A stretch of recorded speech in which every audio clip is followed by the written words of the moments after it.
Live from Clover Stadium in Pomona, New York, CSI Sportsnet welcomes you into coverage of East Coast Conference baseball, streaming exclusively on Flow College.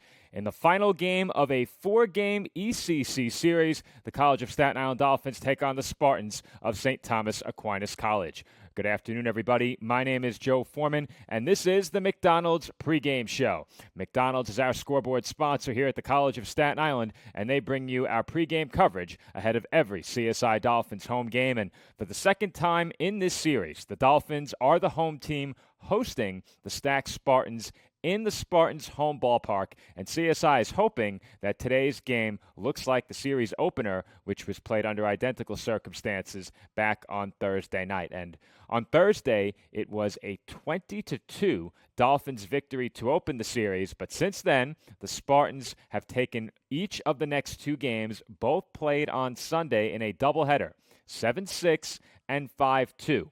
With the pair of losses on Sunday, the Spartans have now clinched the season series against the Dolphins, but that doesn't take away from the importance of this game if you're CSI. There's a big difference between 2-4 and 1-5 against a single conference opponent, and as we enter the month of April, every conference win is going to be important. Entering the day, the Dolphins are in the number 5 spot in the ECC with the result of their suspended game against Queens College still pending. The Spartans also have a result pending against Queens. Stack and Mercy currently are battling for the second spot in the conference, both trailing Malloy for the top seed in the ECC.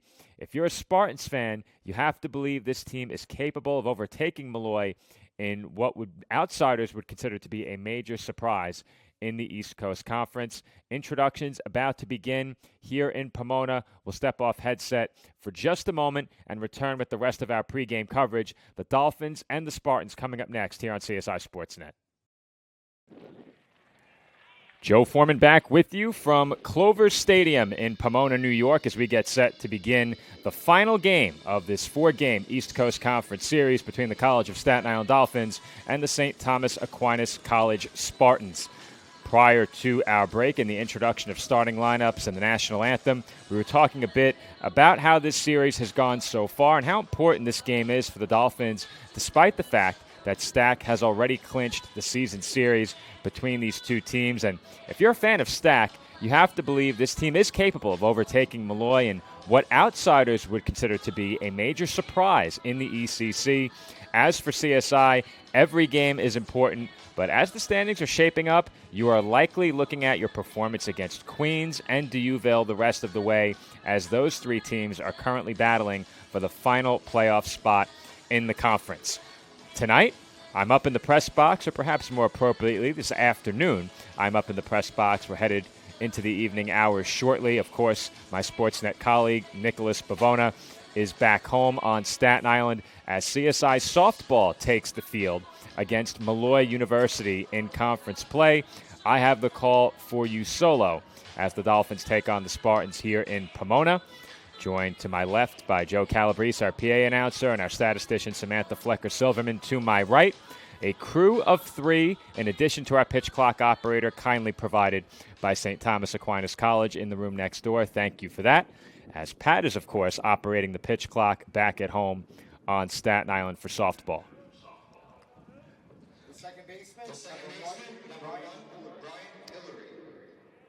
So if you hear another voice in the background, I am sharing a booth with Joe. He is our PA announcer. You can also hear the sounds of the game from outside. So if you hear Joe twice, that's the reason why. He's to my left. He is also coming over the speakers here at Clover Stadium. As we get set to begin this series finale, Jack Kehoe gets the start for the College of Staten Island. His first start as a Dolphin, if I'm not mistaken, certainly the first I've covered, as the first pitch of the game is taken out of the zone, ball one, to get us underway. One of the rare occasions where I'm operating the scoreboard, switching the cameras, and providing play-by-play commentary. This is normally Nick's job, as that pitch is taken, I believe, out of the zone. We don't have a great look at the home plate umpire. It is indeed 2-0.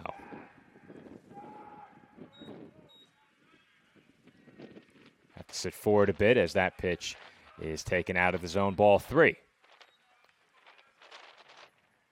It seems like we are picking up some feedback from outside. We're going to bring that audio down even further. If the feedback continues, we will cut that outdoor audio feed shortly. 3-0 in there for a called strike, 3-1.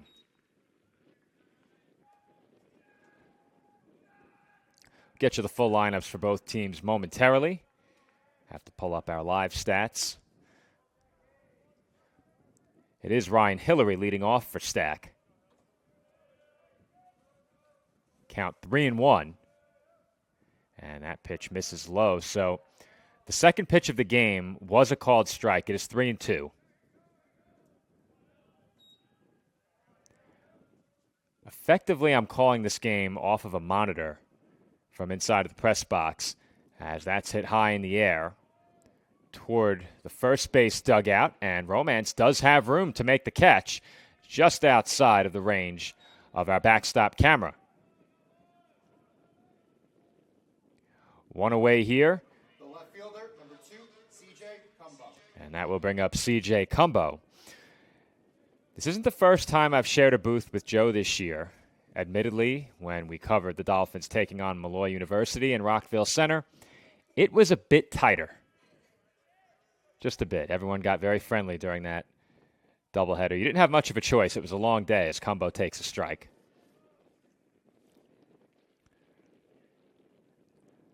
Get you the stack lineup 1 through 9 following this next pitch.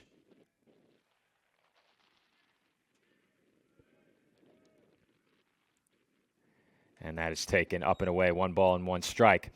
Hillary led off, followed by Cumbo at the plate, DeMarco, Haight, McCormick, DeCress, Solero, Zeiss, Ulcher, and Duke.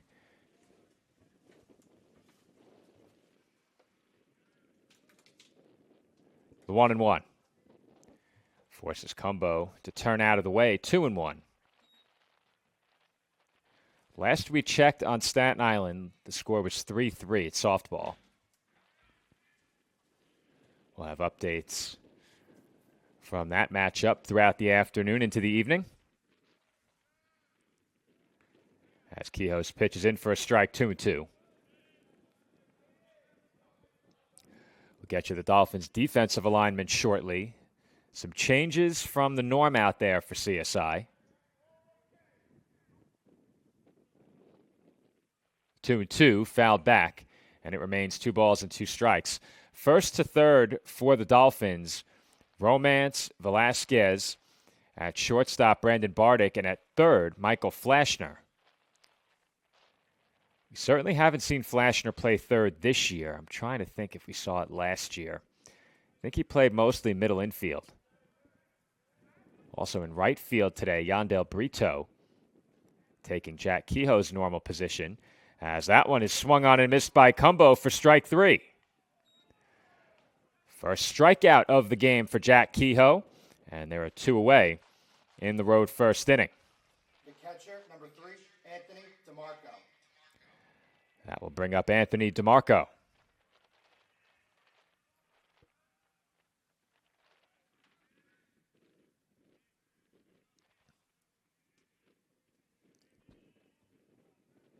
First pitch taken for a ball, 1-0. See if we can get our softball live stats up as well. It is now 5-3 Malloy on Staten Island. They play in the 5th inning there. Dolphins came from 3 runs down to tie that game at 3, as that pitch is swung on and missed by DeMarco, 1-1.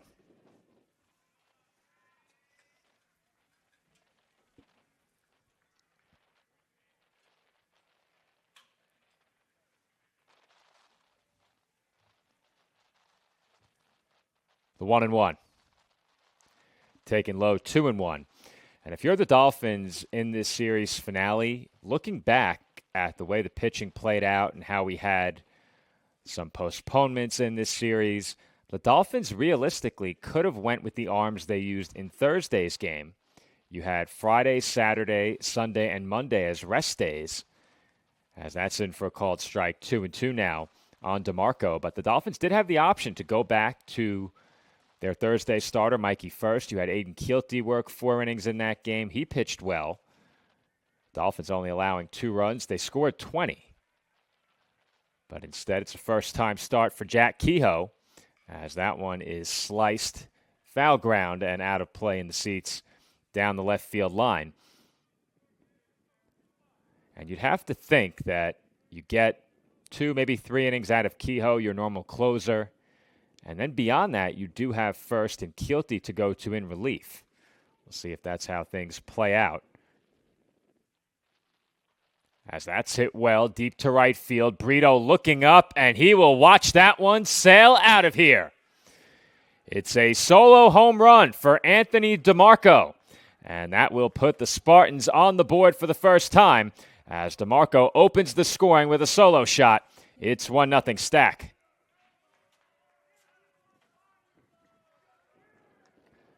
We'll get one more look at that one on replay. We have a lot of replays to clear. Tyler Haight.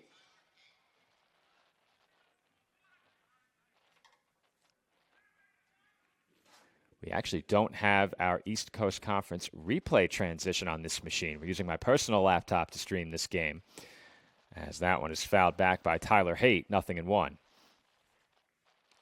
see if we can track that down.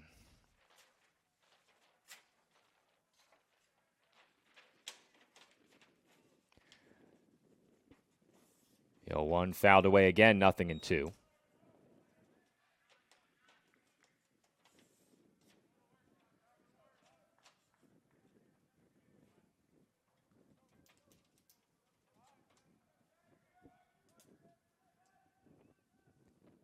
And the 0-2 is fouled away a third time. Trying to get that replay transition quickly. We do have a second look at the home run.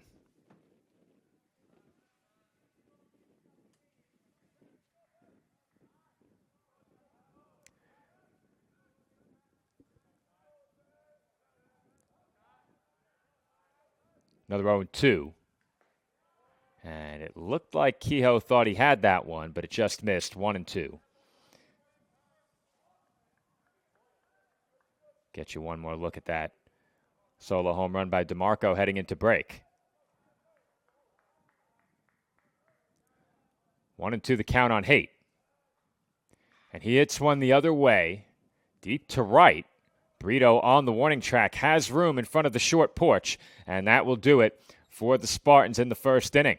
But not before Stack gets on the board for the first time in this ball game. It is a solo home run for Anthony DeMarco, and the Spartans lead the Dolphins 1-0.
Jamel Vera will lead off for the Dolphins in the home first inning, as we're still working on getting our audio levels properly matched. Doesn't sound quite right without any audio from the outside, so I wanted to make sure we got some of that in. But it seems like we're still getting some feedback because the transmission of the outdoor audio is wireless. So, yeah, we can't have that noise in the background. Looks like we'll go without the outdoor audio for now.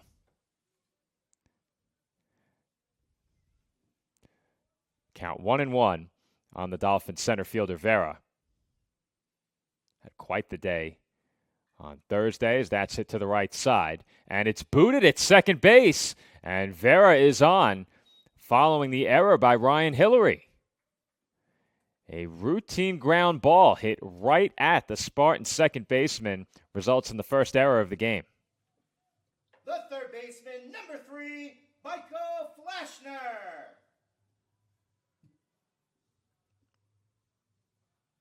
Here's one more look at that last play. Just about as routine as it gets. And it does appear we are having some video transmission issues. That could have been the replay, as that one is swung on and missed by Michael Flashner, 0-1. Our pitcher-batter camera in the booth is wired directly into our live stream. No issues there. The issues have come with the camera down low outside. And the 0-1 fouled off by Flashner makes it 0-2. They've gone to the 6th inning on Staten Island. Still 5-3. Malloy over CSI on the softball diamond.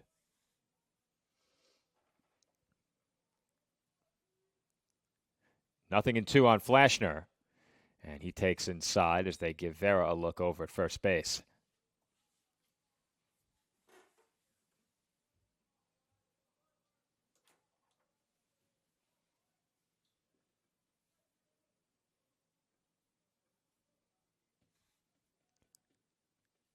Long look in ahead of the 1-2. And Flashner takes low, 2 balls and 2 strikes.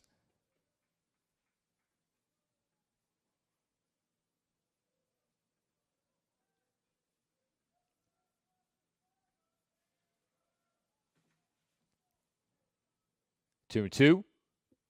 Flared in the air just wide of the line at third. And tailing into foul ground. That ball is caught by DeCrest for out number 1.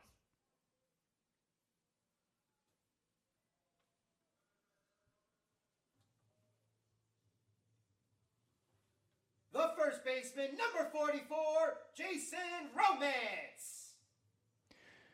Jason Romance at the plate now.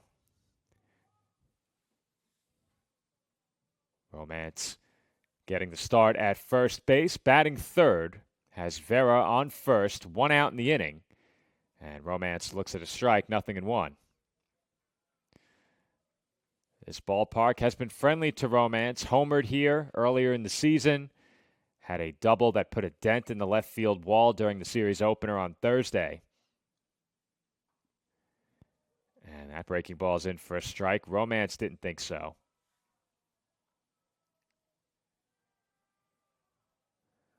One could argue the most consequential play in the series for Romance was being involved in an error during the opener.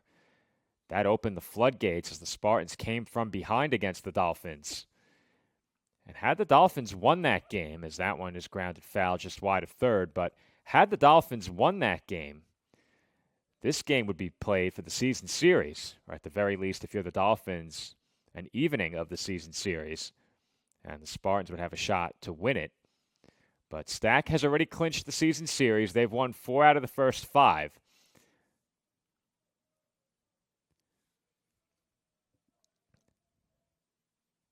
The 0-2 hit sharply, diving, stop it short, and the short flip to second by Ulcher is there with plenty of time.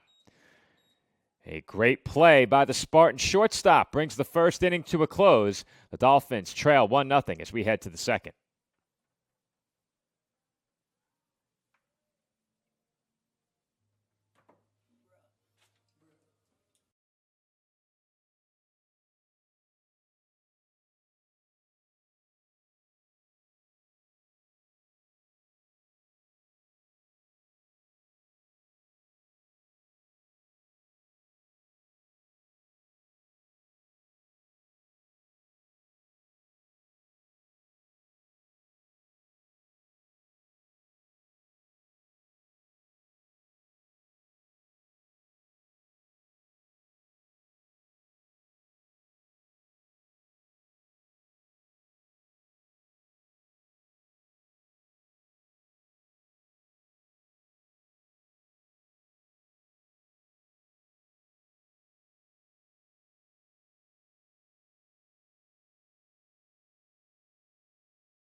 Second inning getting underway from Pomona.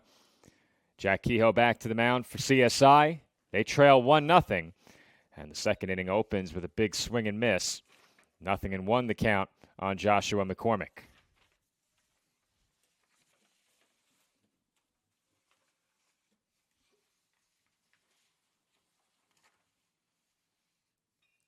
That one's grounded to first. Easy play for Romance, and he'll step on the bag for the first out in the second inning. The third baseman, number 24, Kyle DeCrest.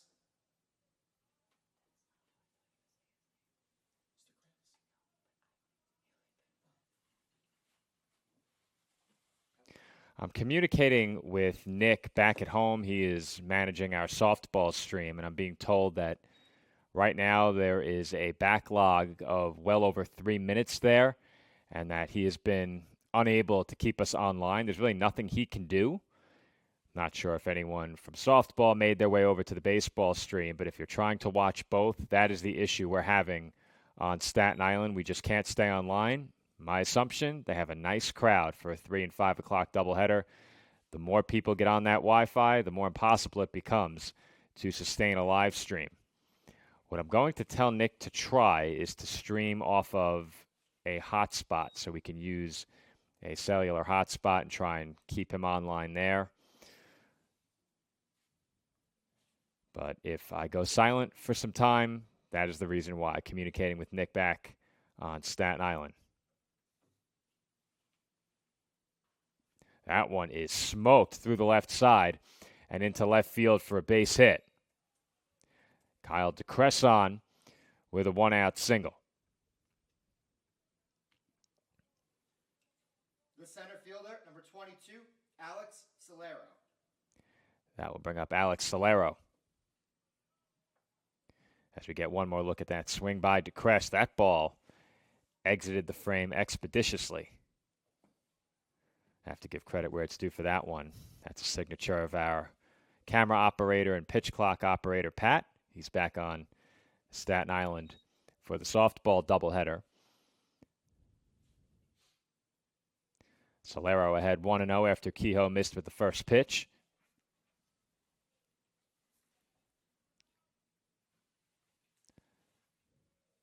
Couple of looks toward first, and the 1-0 is hit high in the air. Medium deep right field. That short porch sends just about anything hit that way out toward the warning track. And Solero is retired for the second out. The designated hitter, number 44, Michael Zeiss.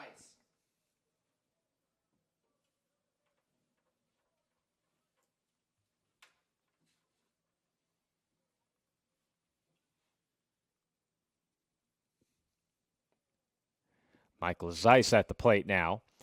2 away in the road half of inning number 2. And Zeiss takes a strike, 0-1.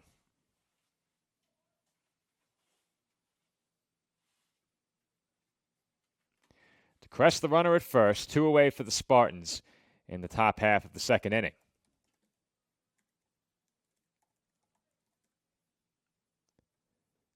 Pitch from Kehoe taken low, 1-1.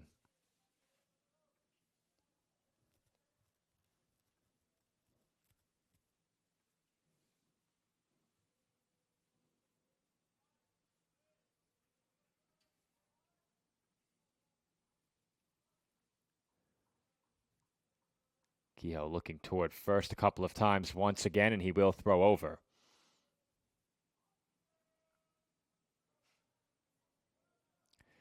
DeCrest, with 2 stolen bases on the season, has been caught once. You know the Spartans would love to move him up and give Zeiss a chance with a runner in scoring position. There's a swing and a miss by Zeiss, 1-2.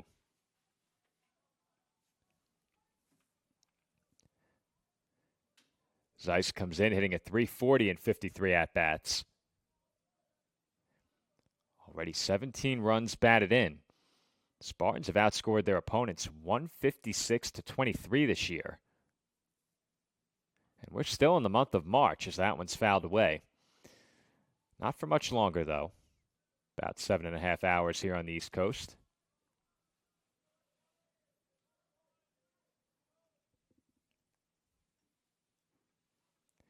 Count still 1-2 on the stacked designated hitter.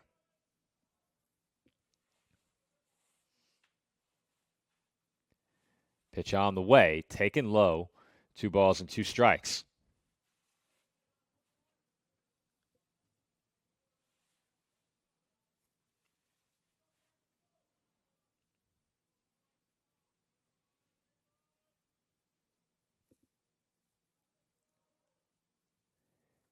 Kehoe again looks toward first. Took a long look over that time as he deals a called strike 3. Zeiss goes down looking to end the road second. Dolphins still trail by a run as we head to the bottom half of inning number 2.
Joe Foreman back with you from Clover Stadium, where our backstop camera has just disconnected. Joe was a little bit too forceful. So we'll have one camera until the next break. We'll have to go offline and bring it back. I think it's 0-2. He didn't put his arm up in that one, but I think it's 0-2. We believe the count is 0-2. Good news is I don't have to worry about switching the camera again. We're in the bottom half of the second inning. Spartans lead the Dolphins 1-0. And Joe, your movement is creating a reflection in the window. As that pitch, I believe, caught Brito. And he will move to first. The Dolphins in a 2-strike count catch a bit of a break there as Brito was hit by the pitch.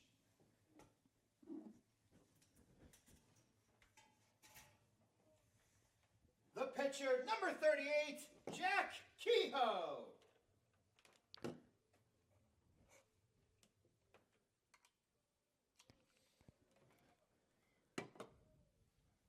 Jack Kehoe will be the batter here as I try and work on getting our lost camera back. We will have to reboot the stream very quickly during commercial. We'll take care of that, and the camera should be back online as Kehoe goes ahead in the count 1-0.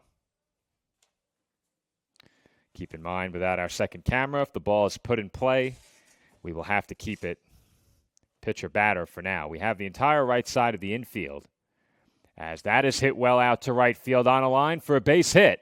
And the Dolphins have the first 2 men on here in the second.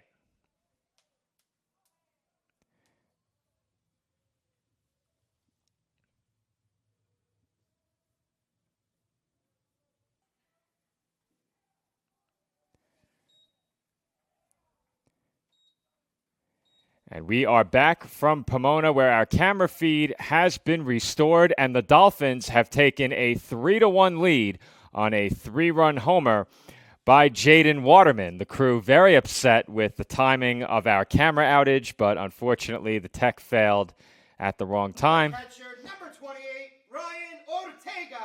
And Ryan Ortega will be the batter. Camera feeds restored, back online. Dolphins lead it 3-1 here in the bottom half of the second inning.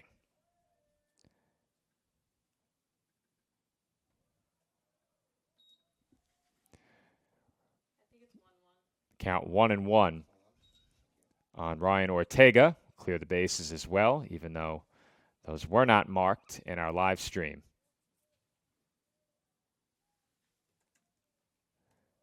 And Ortega is retired on the fly ball to center field.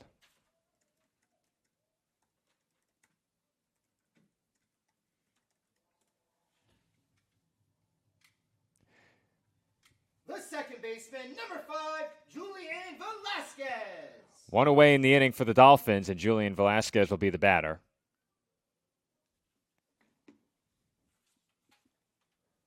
And Velasquez takes a strike, 0-1. The issue with our camera downstairs is similar to an issue we encountered on Thursday night.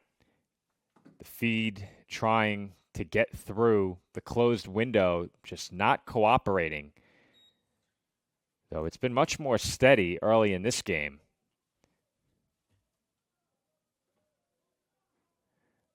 We moved it a bit closer to the window pane. Hopefully that helps us out a bit. 0-2 the count on Velasquez. And he takes just out of the zone, 1-2. The home run for Jaden Waterman, his second of the series. And this stadium has proven to be very hitter-friendly. Dolphins here at Clover have put several over the outfield wall, as that's taken just out of the zone, 2-2.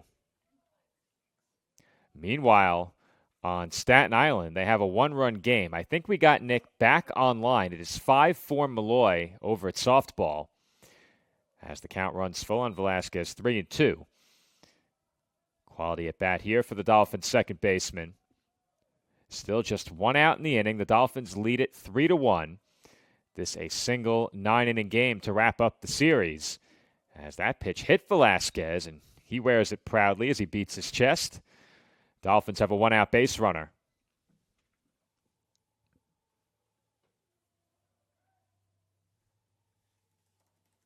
The shortstop, 0, Brandon Bardick. Brandon Bardick will be the batter now. Bardick has homered in this series as well. I think you go down the line. What Dolphin hasn't homered in this series? First pitch on the way. Taken for a ball, 1-0.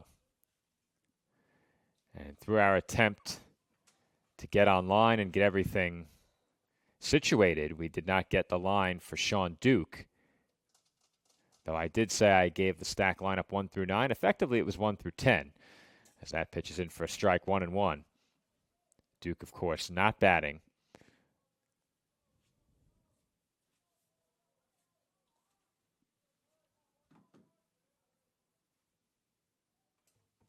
The 1-1. Swung on and missed, 1-2 on Bardick.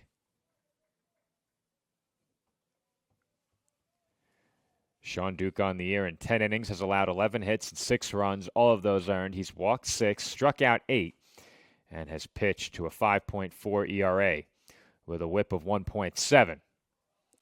As the runner will move up to second on what was scored a wild pitch or a passed ball. Passed ball through the legs of the catcher.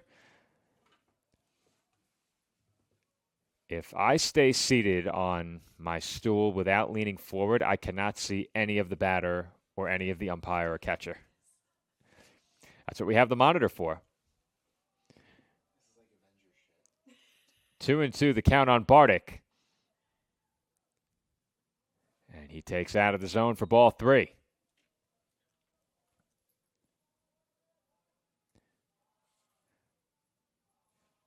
Velasquez in scoring position now at second. The Dolphins already leading by 2. Chance to make this a big inning and turn it back over to the top of the lineup. And the payoff pitch is in there for a called strike. And Bardick will go down looking. And that's the second time in this game where a hitter has been punched out and has stuck around. Bardick was there for a second or two after the taken third strike. The center fielder, number 11, Jamel Vera. And it will be left to Jamel Vera.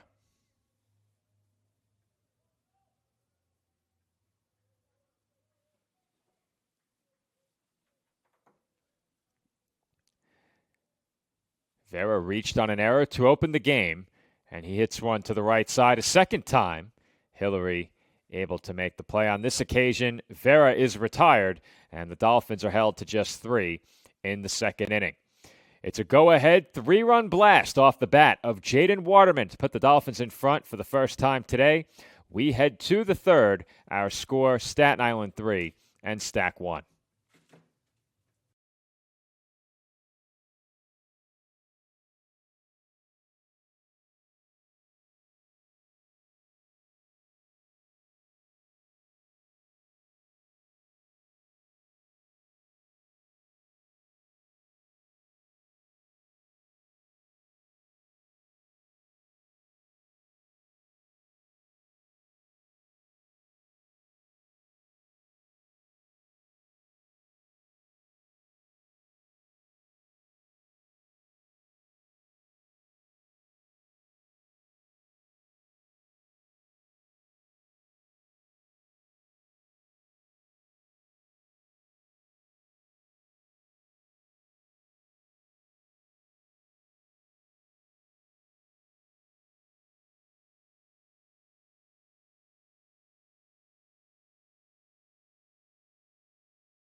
Nick Ulcher will lead off for the Spartans here in the top half of the third inning.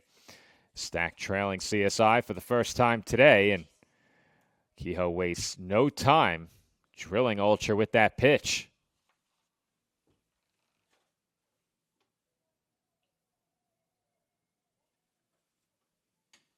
The second baseman, number 1, Ryan Hillary.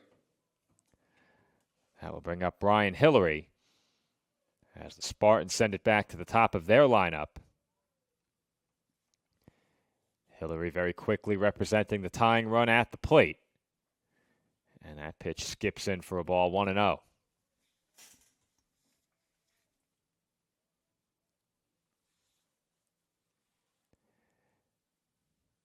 Hillary 0 for 1 after the game began with Jack Kehoe very quickly getting the first 2 outs. And with 2 away in the opening half inning, Anthony DeMarco opened the scoring with a solo home run, as that is hit sharply into left field for a hit. Spartans now with the first 2 men on here in the third inning. And with that, the tying runs are now on base. The left fielder, number 2, CJ Cumbo. That will bring up CJ Cumbo.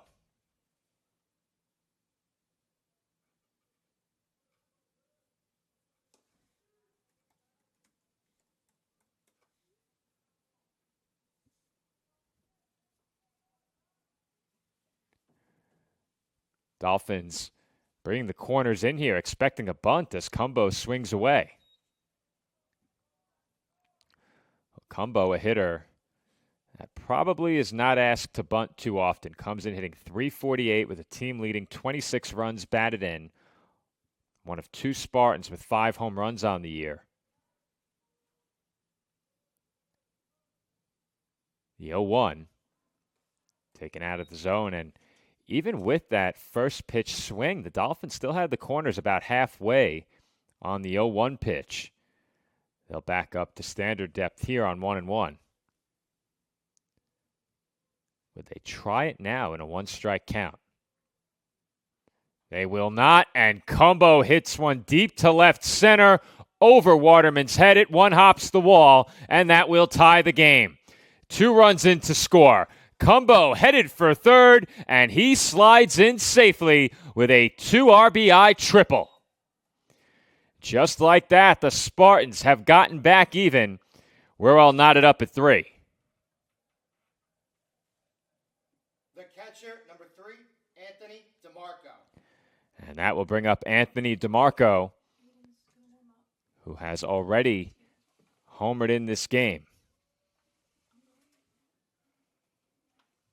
Meanwhile, on Staten Island, the Dolphins trail 5-4 at softball. There is 1 out in the bottom half of the 7th inning and a 3-ball count on Bridget Motley, who has now walked. Motley, representing the tying run at softball, has walked. Emma O'Neill called upon to pinch run. So the Dolphins now have the tying run on base on Staten Island.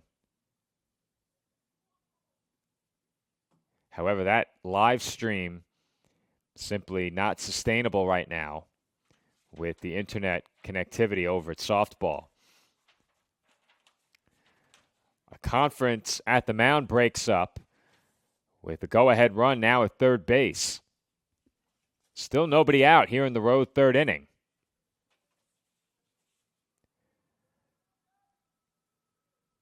Anthony DeMarco steps in against Jack Kehoe and swings and misses, 0-1.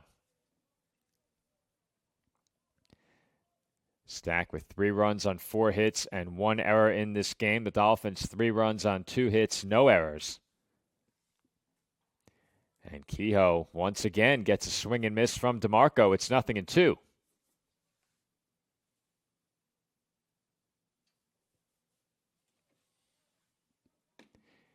Kehoe 1 strike away from a big punch out. Has a long way to go to keep this game tied.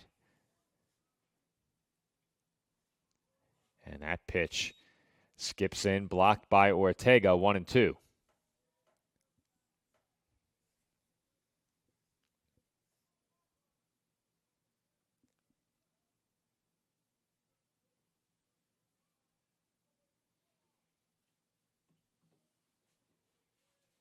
The 1-2. Again, well out of the zone. 2 balls and 2 strikes to count.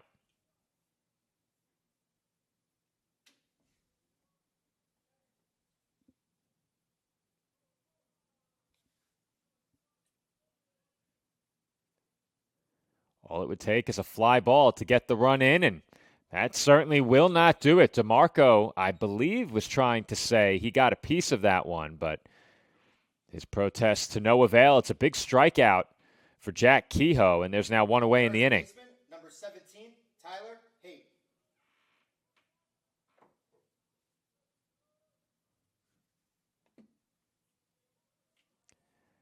At the plate now is Tyler Haight.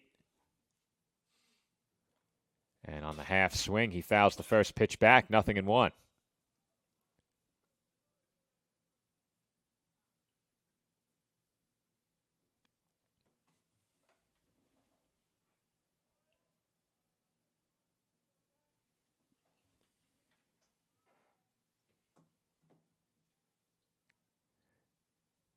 The 0-1. And Haight held the swing. 1 ball and 1 strike.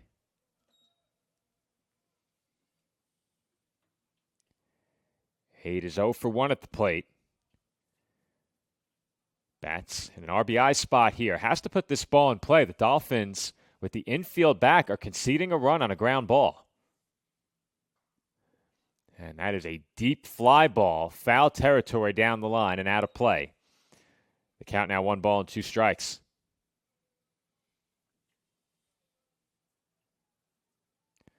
Been told it's quite the sensitive microphone they have here at Clover Stadium.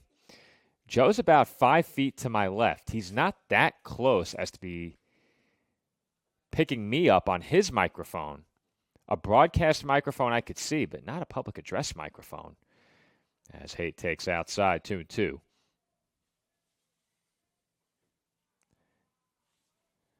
think if you're the Dolphins, at the very least, you would like to get 3 innings out of Kehoe. He's 2 outs away as that is hit a mile high on the left side of the infield. Bardick backing up, makes the catch. And what is happening here? Oh my goodness. It almost appeared as if Bardick didn't know there was a runner on third. In to score is Cumbo, and either Bardick was daring him to run or he simply didn't know he was there. The right fielder, number 30, Joshua McCormick. We're going to watch that entire sequence unfold again. The swing is almost not contained in the replay. Ball hit in the air. And I do apologize. We're going to miss the very beginning of this at-bat, but I think it's worth a second look in this spot. The throw was too high. A perfect throw probably has him, but you can't do that in that situation. And from the looks of it, I think Bardick was daring him to run, as that one nearly took the helmet off of Joshua McCormick. The helmet came off in his attempt to get out of the way.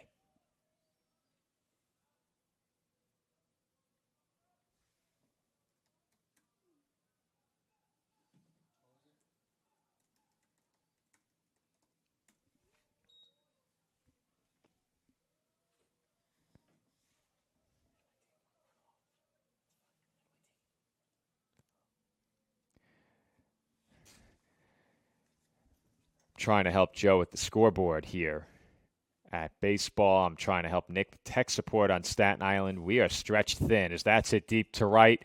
Brito back toward the wall, looking up, and that's out of here. It's a solo home run off the bat of Joshua McCormick, and that is impressive.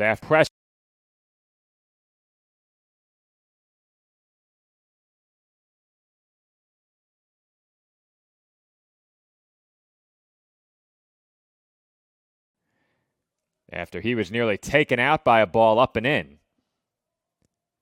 Lost our audio for just a moment, but it's now 5-3. Spartans over the Dolphins. The third baseman, number 24, Kyle DeCress. Kyle DeCress at the plate now.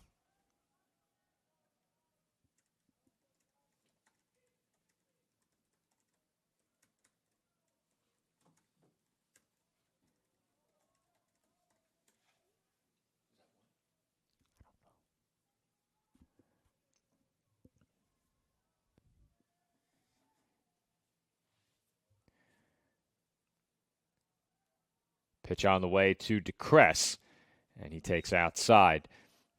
We are having some major technical issues back on Staten Island that I'm trying to help walk Nick through. So if my commentary is sporadic, I apologize for that. We're trying to get everything sorted out for that live stream, and it seems like it's a complete no-go over on Staten Island as that one swung on and missed.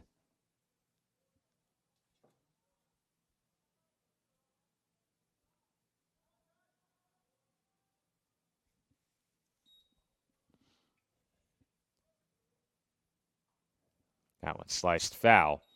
We believe the count is 2-2. Joe confirms. Normally our scoreboard links to our scorebird and directly into our broadcast. That is not the case here today.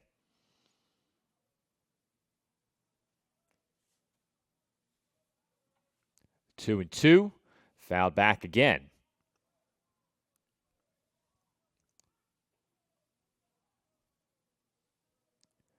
Spartans hitting against Jack Kehoe in his third inning. Immediately jumped on him with a pair of hits to begin the frame and really haven't slowed down since. That one fouled away again. Is it going to be playable? It is not. It lands in front of the Spartans' dugout. Romance gave it a chase, but couldn't get there. Really unprecedented territory for Kehoe. His first start, being asked to go multiple innings. Gave up the solo home run in the first, but otherwise had pitched well through the first two. He's allowed 5 runs on 5 hits, 3 of those runs earned. He's struck out 3, has not issued a walk. And that one is fouled away yet again.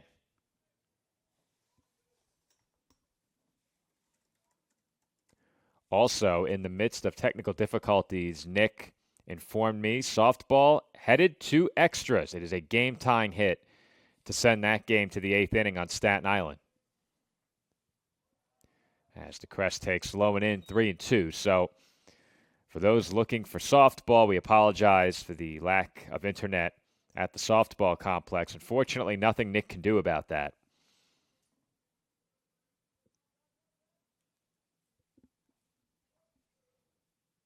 And the payoff pitch is bounced to the right side. Kehoe has to cover, and the flip is not in time. That is the right call over at first base. We'll get one more look at it up the line. But it certainly appeared that DeCrest beat it out.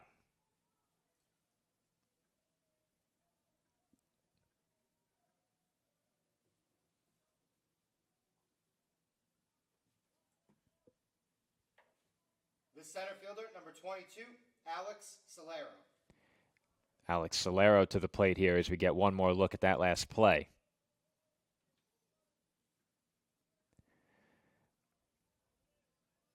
That hit goes down as the 6th of the game for the Spartans. That pitch is taken out of the zone, 1-0 by Solero.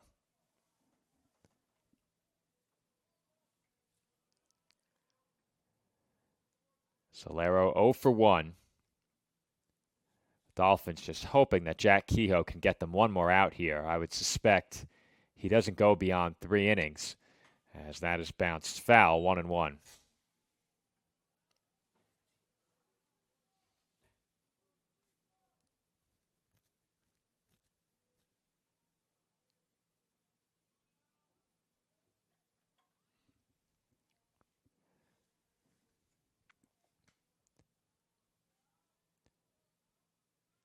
The 1-1 pitch. Fouled straight back, 1-2.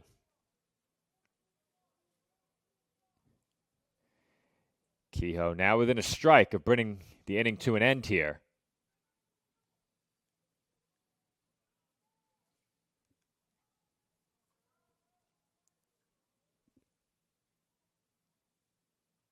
And again, it's fouled away. Solero staying alive.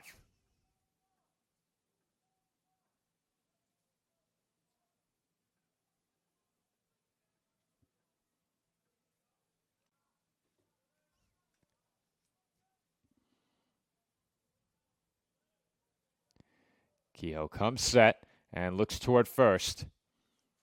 The 1-2 popped up. Playable along the first baseline and foul ground. And Romance ranges back into shallow right field to make the grab and retire the side. But not before the Spartans go right back in front. Stack now leading Staten Island 5-3 as we head to the bottom half of the 3rd inning.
Michael Flashner at the plate for the Dolphins to begin the home third inning. As it appeared, our camera behind the plate is once again swaying with the beat.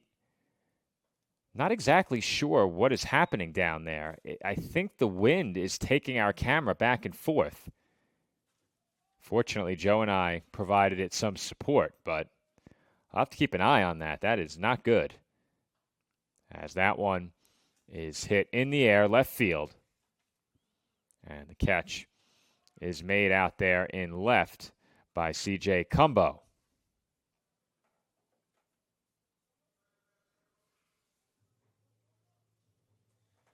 The first baseman, number 44, Jason Romance.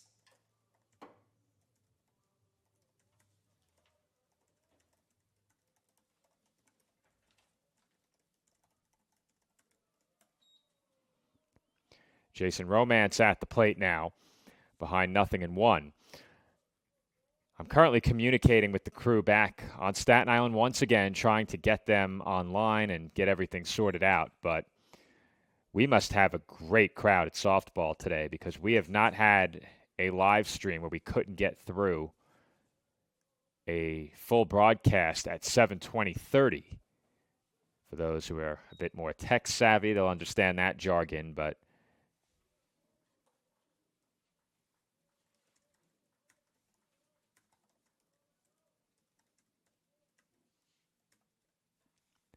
Romance hits one in the air, shallow center. It could be trouble, and it is off the glove of the center fielder Solero. It almost looked like that ball went through the webbing of his glove.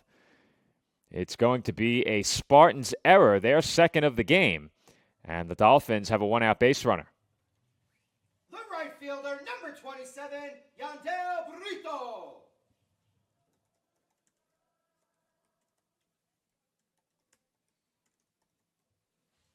We're going to give that an error? I think we have to, Joe. Joe asking me if that's an error. I think it has to be. As Brito, I believe, took out of the zone. But again, Joe, I cannot see the plate.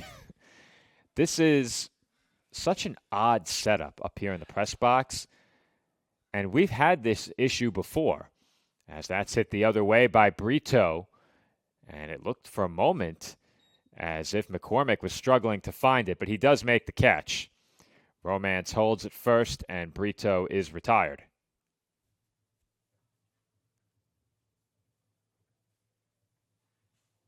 The pitcher, number 38, Jack Kehoe.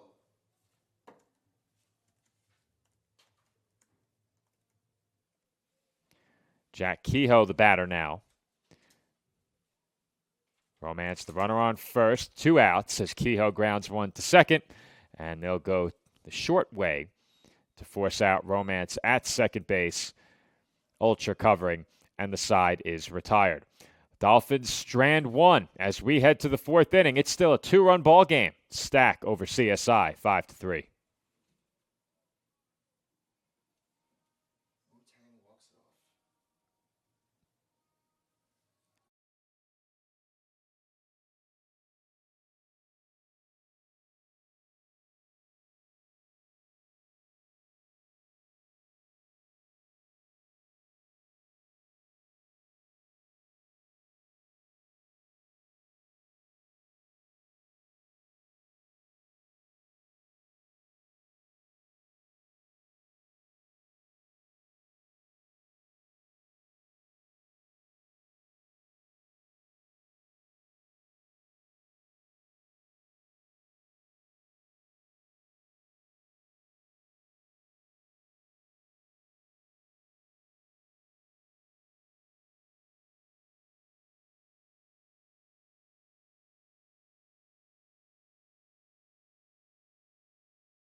Fourth inning about to get started from Clover Stadium in Pomona, New York, as the Dolphins call to the bullpen.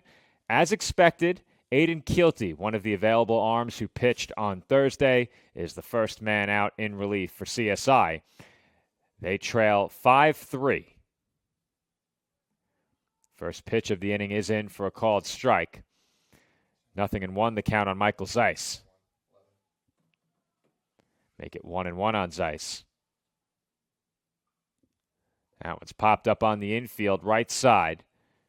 Ranging back into shallow right center is Velasquez. One away in the inning.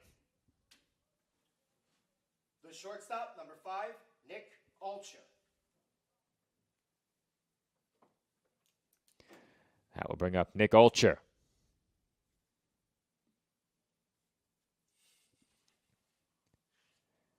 Alcher, without an official at-bat in this game, hits one on the ground to third. Flashner plays on the hop and throws out Alcher for out number 2.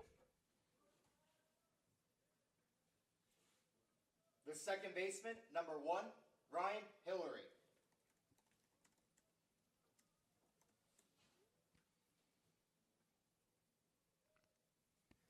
Ryan Hillary, the batter now. 2 quick outs here in the fourth inning. And the first pitch to Keelty sails high, ball 1.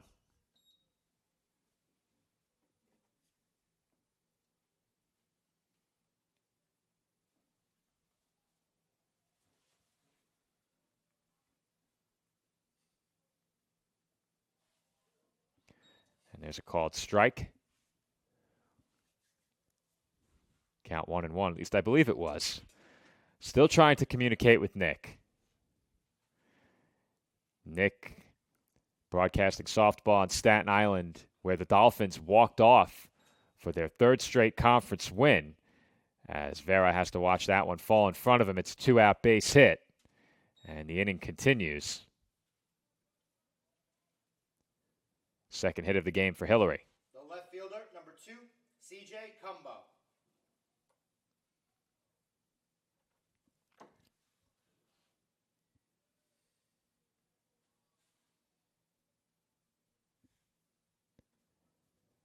Cumbo 1 for 2 thus far.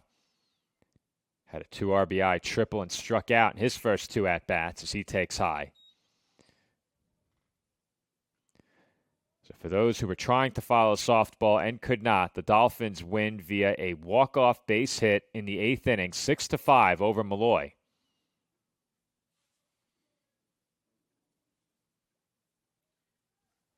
And they'll check on the runner over at first.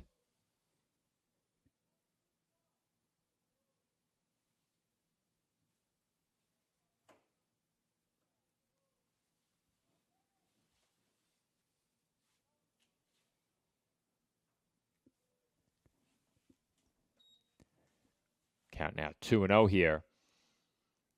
Cumbo in the driver's seat. And you have to pitch him carefully here. 2-0 count, 2 outs.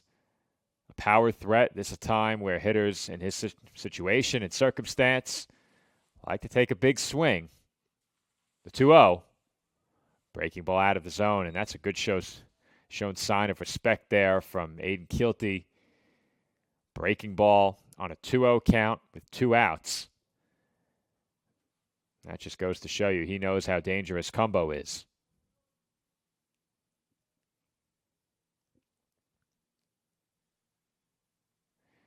And Cumbo takes all the way and looks at ball 4. 2 on for the Spartans now. Still 2 outs here in the 4th.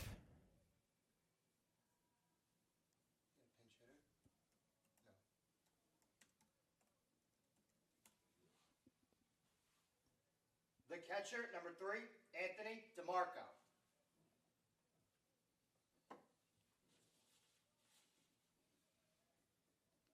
That will bring up Anthony DeMarco. DeMarco has already homered. Did strike out his last time as he looks at ball 1.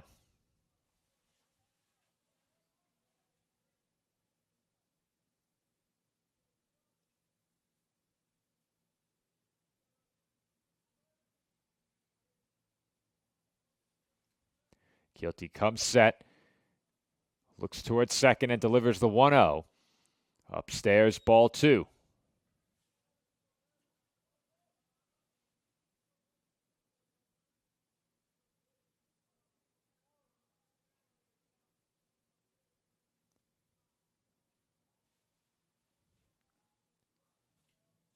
The 2-0.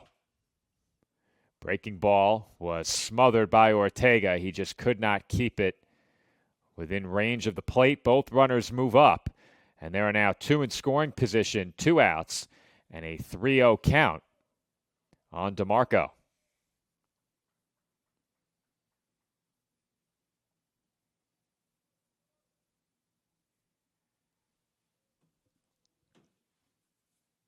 The 3-0. In for a strike, 3-1.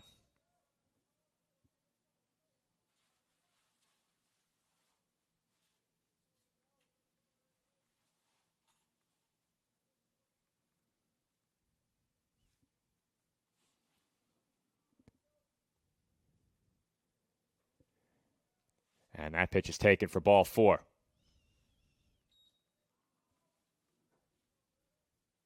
That will load the bases. The first baseman, number 17, Tyler Haight.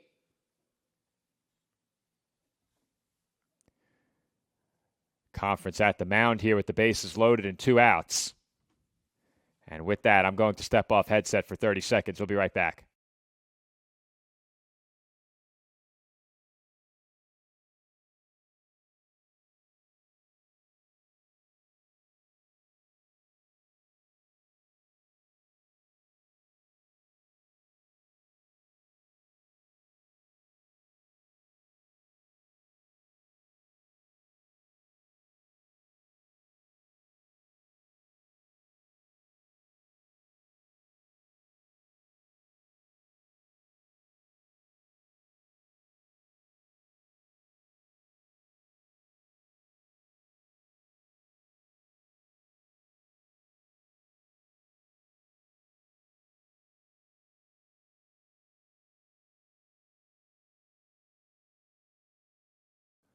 And we're back from Pomona.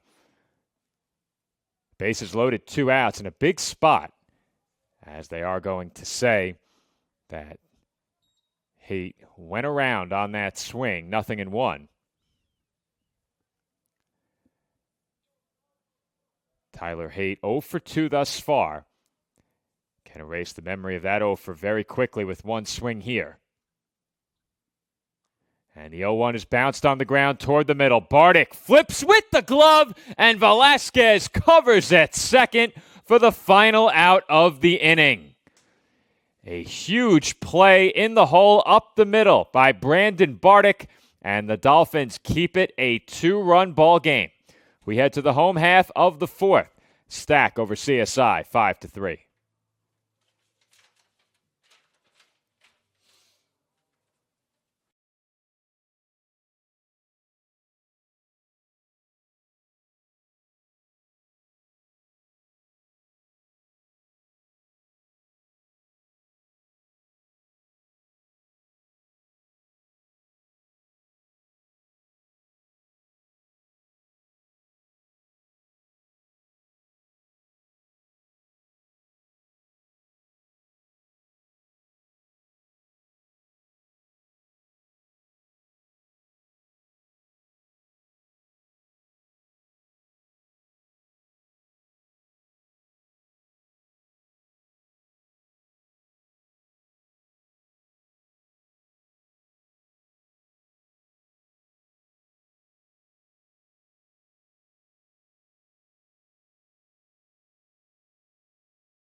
First pitch of the home fourth inning. Swung on and missed by Jaden Waterman, 0-1.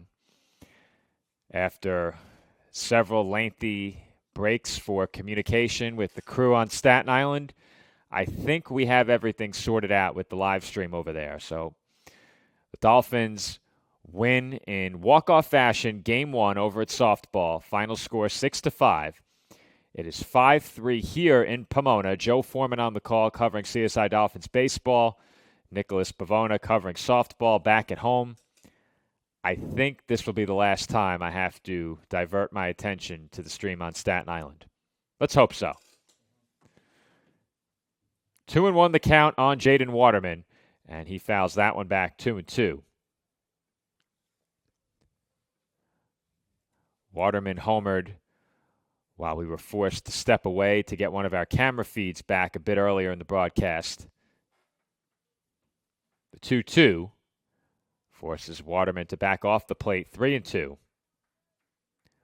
Waterman entered the day hitting .257. Hit his third home run of the season earlier in this game. Became the third Dolphin to hit at least 3 home runs this year as he draws the walk to lead off the home fourth inning.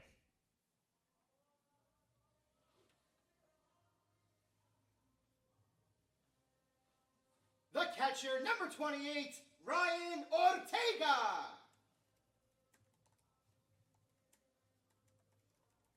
Ryan Ortega will be the batter here.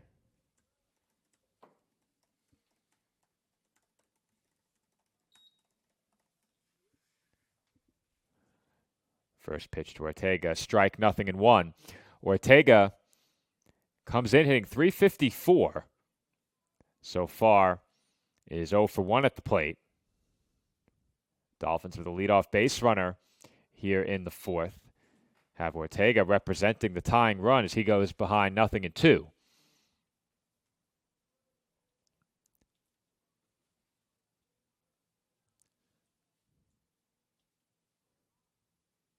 The 0-2 bounced foul. It remains no balls and 2 strikes.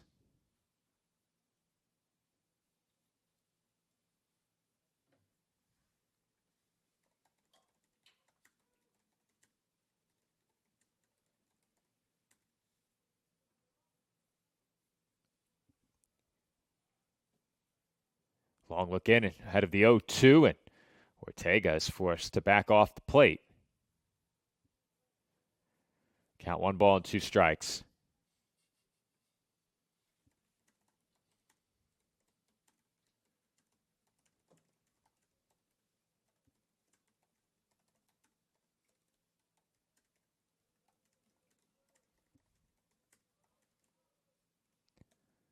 And the 1-2 is swung on and missed. A good pitch on the inner half.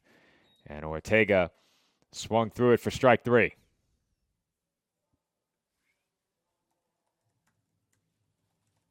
The second baseman, number 5, Julian Velasquez. Julian Velasquez to the plate now. And he takes a strike 0-1. Velasquez was involved in that web gem of a play that concluded the last half inning, and that was a huge play. Didn't get a chance to go back and look at it a second time. I do believe I clipped it, as that one is hit off the hands and through the right side for a dribbler of a single off the bat of Velasquez. He will take it, and the Dolphins now have 2 on. 1 out here in the home fourth. The shortstop, 0, Brandon Barnick.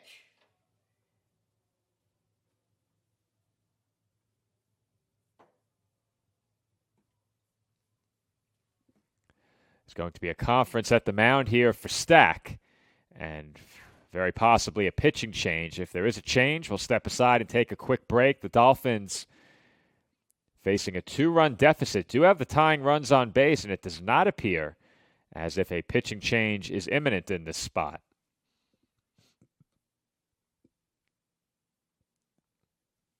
And indeed, no pitching change, so Duke is going to stay in there.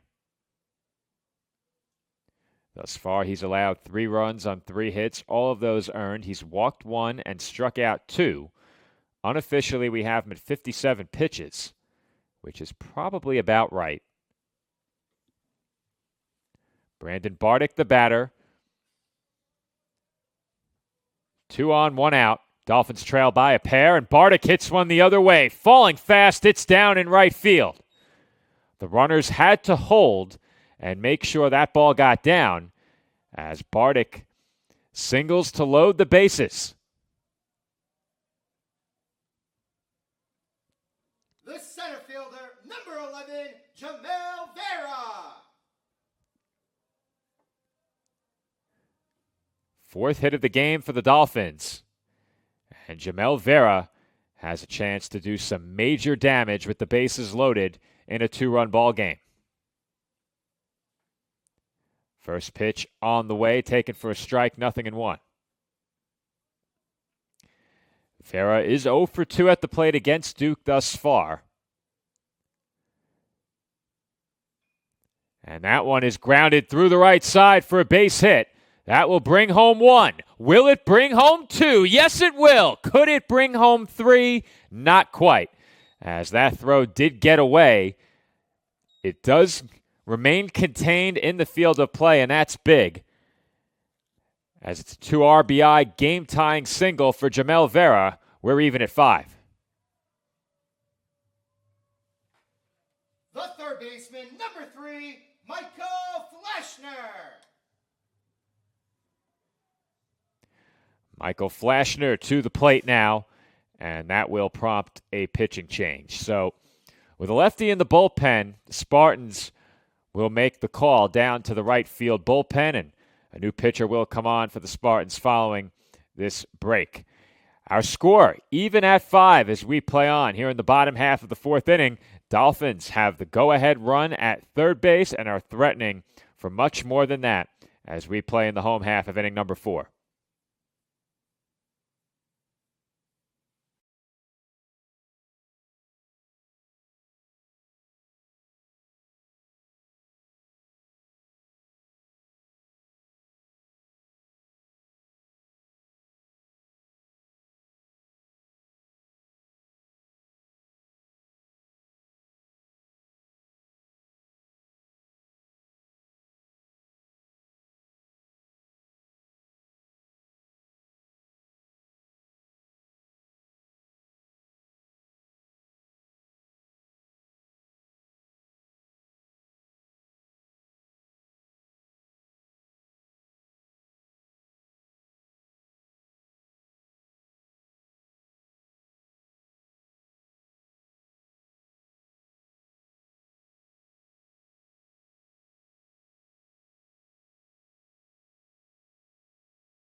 And that ball gets to the backstop fresh off the pitching change as Laurent Hody sends one all the way to the netting behind home plate to give the Dolphins a 6-5 lead. This has been a game filled with comebacks early on, And we're not even halfway home yet. Dolphins now lead it 6-5. Michael Flashner at the plate ahead 1-0. The first batter to face the left-handed Hody. And it's quickly 2 balls and no strikes.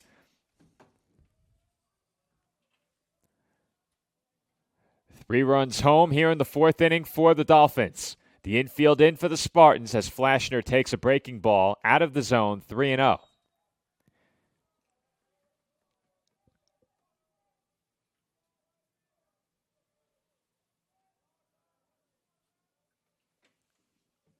The 3-0. Off the glove and to the backstop once again, and the Dolphins lead it by 2. It's a passed ball that time off the glove of DeMarco. And the Dolphins now lead it by a pair, as that was also ball 4. Keep that in mind as well. Flashner down to first base with the walk. The first baseman, number 44, Jason Romance. That will bring up Jason Romance.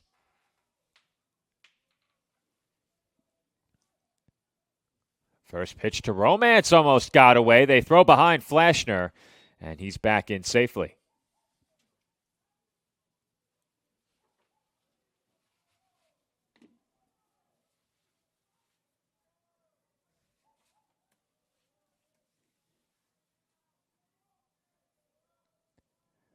Hody comes set and looks toward first. The 1-0. Again, barely blocked by DeMarco. Hody has put him to work, though. That second one was certainly not on the Spartans' left-hander. It just hit off of DeMarco's glove. The volume level rising significantly on the side of the Dolphins. And we've seen some jabbering back and forth throughout this series. As Romance takes low and inside, gave it a bit of a shuffle as well.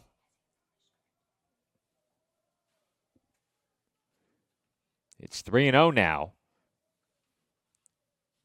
Very quickly, this inning is beginning to get away from the Spartans. 3-0. Low and in once again, ball 4. As Romance flips the bat toward the on-deck circle and trots on down to first base. Dolphins now with 2 on.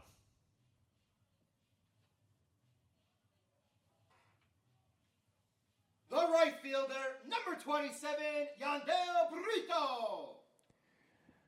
Yandel Brito will be the batter here.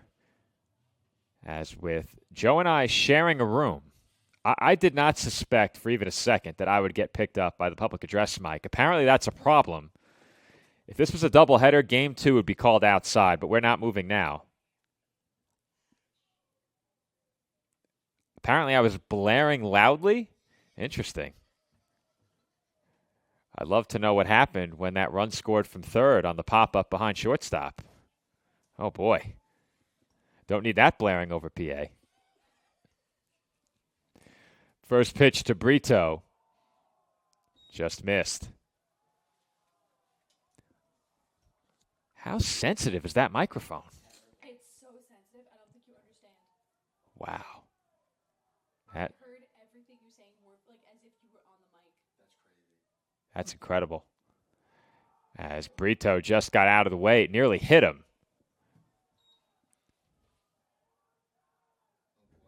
I might have to shuffle the seating again. I'll move down to the end on the right.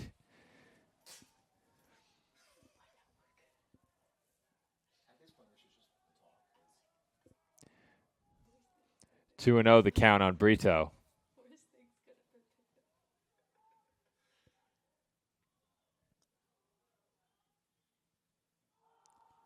And that's taken low and in for ball 3. Well, I'm looking at your mixer right now, and you've been using the dial instead of the mute button. Why? The mute button doesn't work? Interesting. That's an old mixer. That's the 802 VLZ3. That's the model before the mixer we have. And our mixer is at least 10 years old. As Brito looks at a strike. Count 3-1.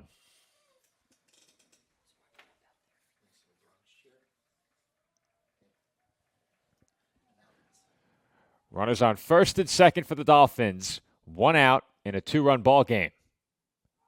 And Brito takes one that misses badly for ball 4. And once again, the Dolphins have the bases loaded. The designated hitter, number 38, Jack Kehoe. And once again, the Spartans are going to talk things over at the mound. There is a right-hander up in the bullpen. But with Kehoe, the left-handed batter, coming up, we'll see maybe if they give Hody one more.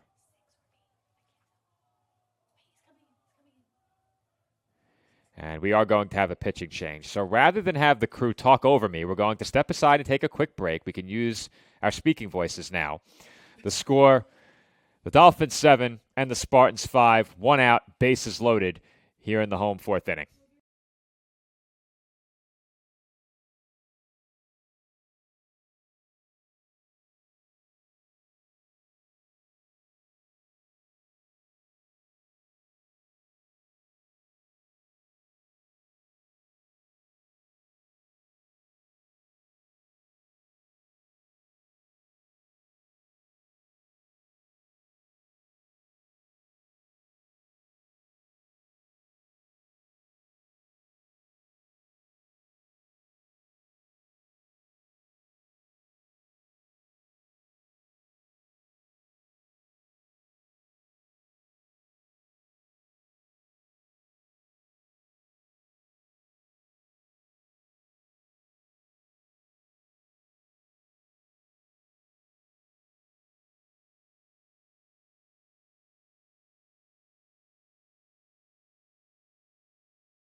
And we are back from Clover Stadium, where the Dolphins have the bases loaded and 1 out. Jack Kehoe at the plate, and he takes well inside for ball 1. Jeremiah Vega out of the Spartans bullpen, trying to keep this game close. Kehoe could break it open with one swing. And that one is fouled back. 1 ball and 1 strike.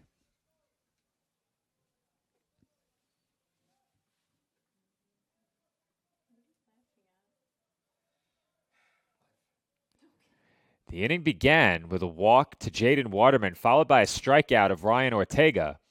The Spartans have not gotten an out since. As Kehoe sends one into left center field, that's down for a hit. That will bring home Flashner. That will bring home Romance. And the Dolphins lead doubles. They are now in front by 4. It's a 2 RBI base hit for Jack Kehoe, and the Dolphins lead it 9-5.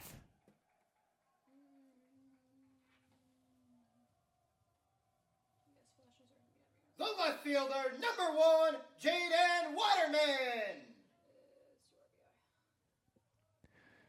That will bring up Jaden Waterman as we get one more look at that swing by Jack Kehoe.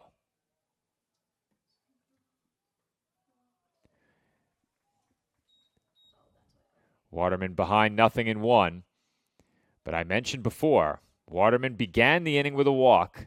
Ortega struck out, Velasquez single, Bardick single, Vera and Bardick move up on a wild pitch. Flashner walked, Romance walked, Brito walked, and then Kehoe providing 2 more runs with that base hit to left center. The 1-1 to Waterman, low and away, 2 balls and 1 strike.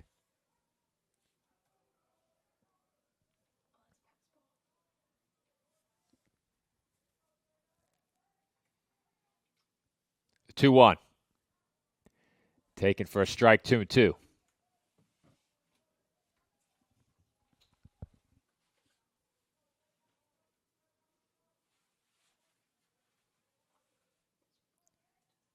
Two and two. And Waterman chased out of the zone there as he goes down swinging. That's a big second out for Jeremiah Vega and the Spartans.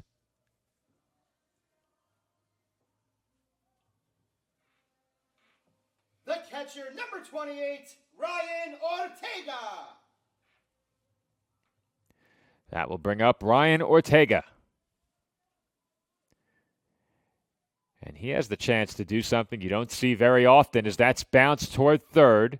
And the throw to first a bit high. And fortunately, a collision is avoided.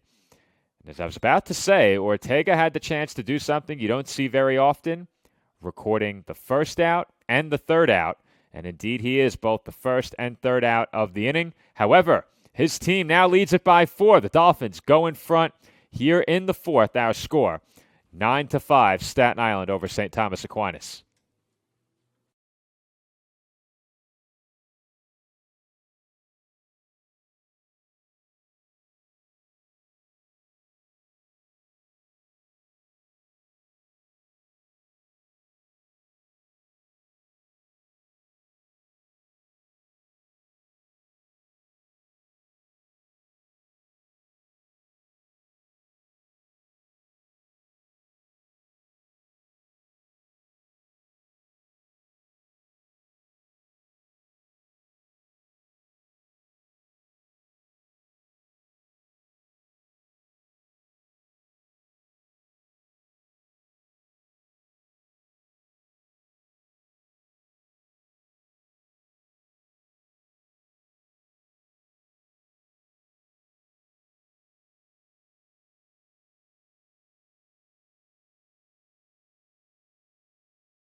First pitch of the fifth inning, fouled back, 0-1 the count.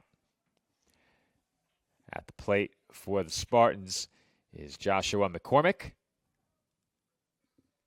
He faces Aiden Kilty, who escaped a big-time jam in the previous inning. And a point that we've made many times this year is the impact of a very lengthy inning for your team's offense when you're a pitcher, having to go back out there after a very long layoff. How does that affect you? And we've seen it work against Dolphin pitching at times this year, but the same has gone for the opposition as well. So we'll see if Kilty can respond with a clean inning. You know the Dolphins would love that. But if there's anything we've learned from these two teams facing off this year, it's that no lead is safe. That one fouled away, and the count stays 0-2 on McCormick.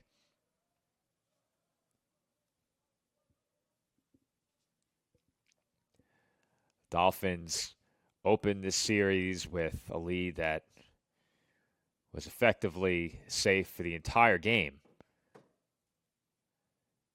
Maybe some leads are safe, as that one just missed 1-2.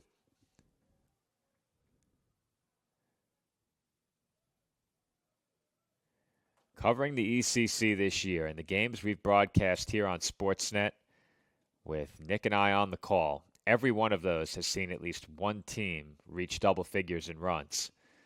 That one's hit down to first. Romance will play it. And there's one away here in the road fifth inning. The third baseman, number 24, Kyle DeCress. That will bring up Kyle DeCress.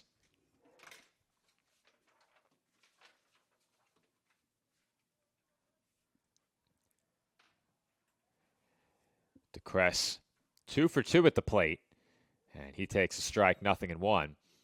Meanwhile, they are underway in Game 2 of our softball doubleheader at the College of Staten Island. CSI walking off against Malloy in Game 1, 6-5. Dolphins came from 3 runs down to win that game. As that pitch is taken outside, 1-1 the count on DeCress. No score in the first inning of Game 2.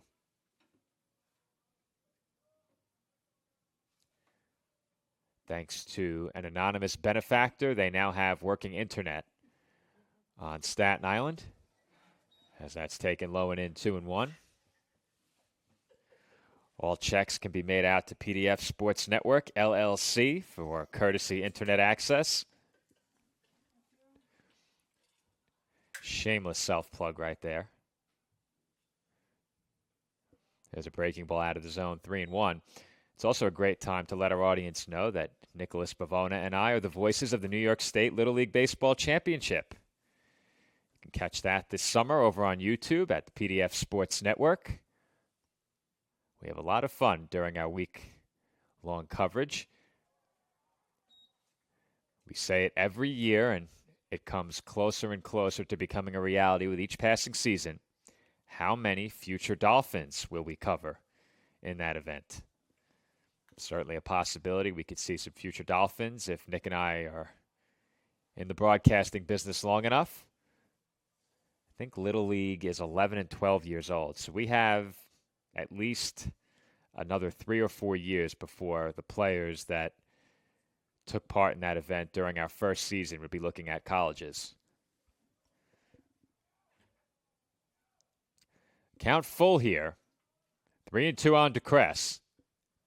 And he looks at ball 4.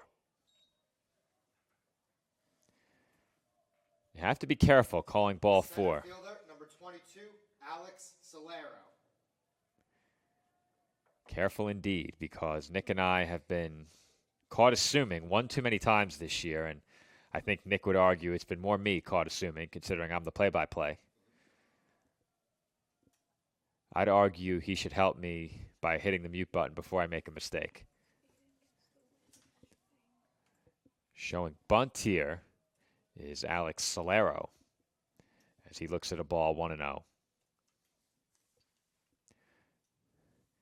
It would certainly be a surprise to see a bunt with 1 out in the inning in a 4-run game.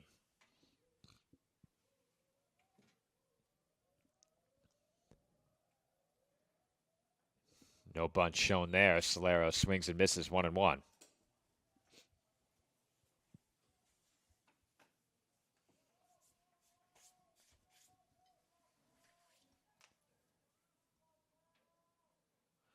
Quick look toward first by Kilty as he comes set.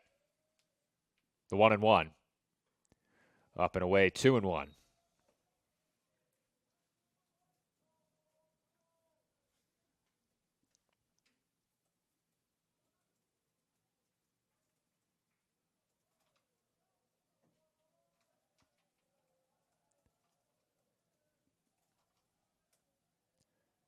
Two one. Hit well, left center field, toward the gap and down for extra bases.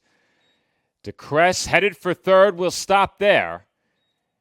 And in standing with a double is Solero.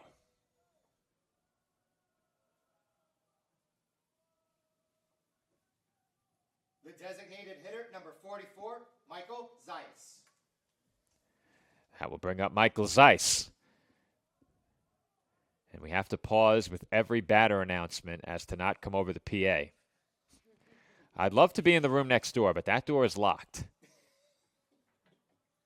Unfortunately, if I'm going to be indoors, this room is my only option.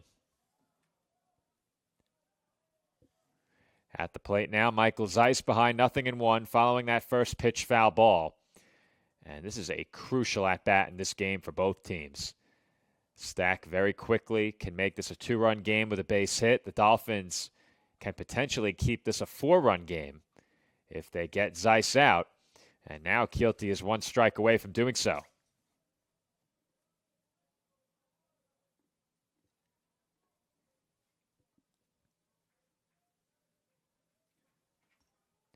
Nothing in 2, the count on Zeiss. He's 0 for 2 at the plate thus far. Keelty trying to make it 0 for 3, misses up and away.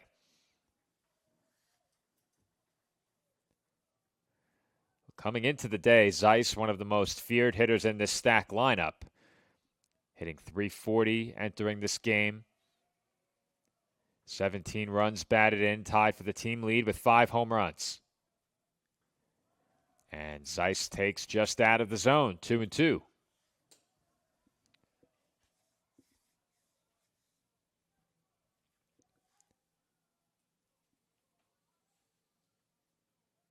First base is open, but a walk would bring the tying run to the plate. 2-2, bounced foul, and it remains 2 balls and 2 strikes.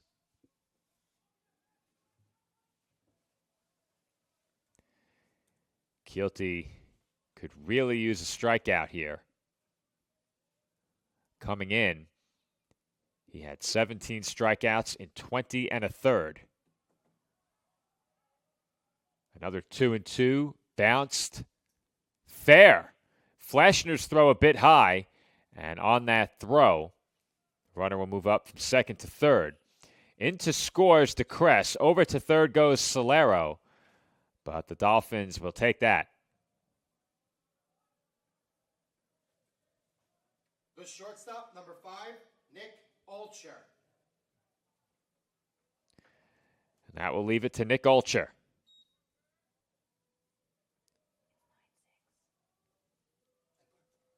Olcher 0 for 1 at the plate.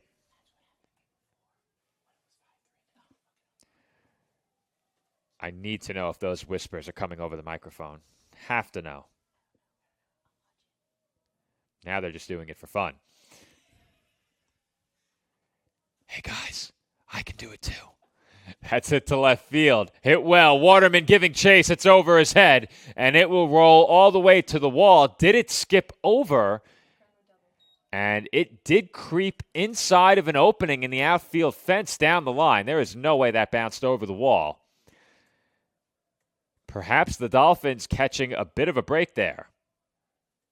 The second baseman, number 1, Ryan Hillary. And Ryan Hillary will be the batter. Well, I have to say now, if they go to clip that double, that is going to be a really awkward call that opens with the whisper. As that one's hit into shallow right field, down for another base hit, and that's going to make it a 1-run game. Wasting no time there is Hillary as he drives in another run. The left fielder, number 2, C.J. Cumbo. That will bring up C.J. Cumbo as the go-ahead run. Alex Martinez warming up in the Dolphins bullpen, courtesy of another whisper.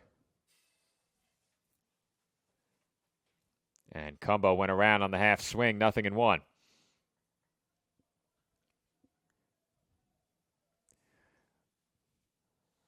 When Keelty was able to get Zeiss, you had to feel pretty good if you were a Dolphins fan about getting out of this inning in a 3-run game.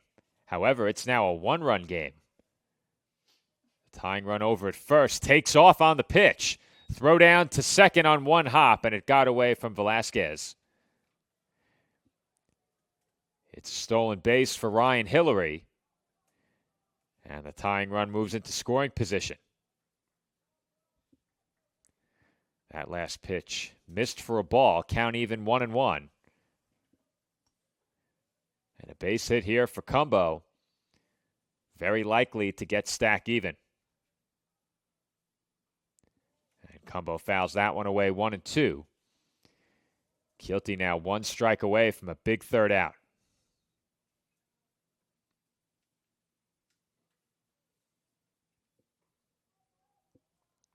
Action in both bullpens now.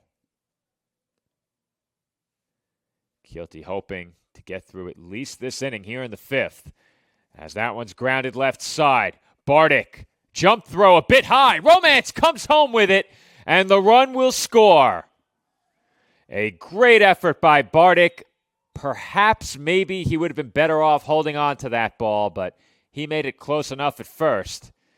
And we'll see how they score that one. Probably an infield hit and the run coming in on the throw. The catcher, number 3, Anthony DeMarco.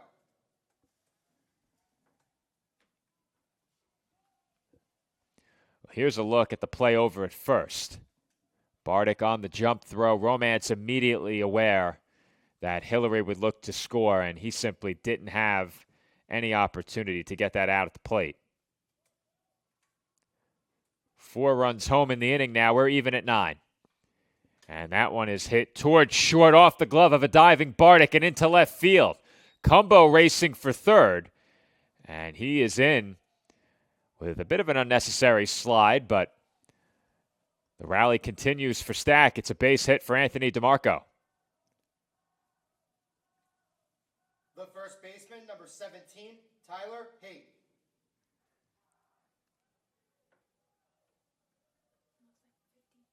That will bring up Tyler Haight as we get one more look at that base hit to put runners on the corners.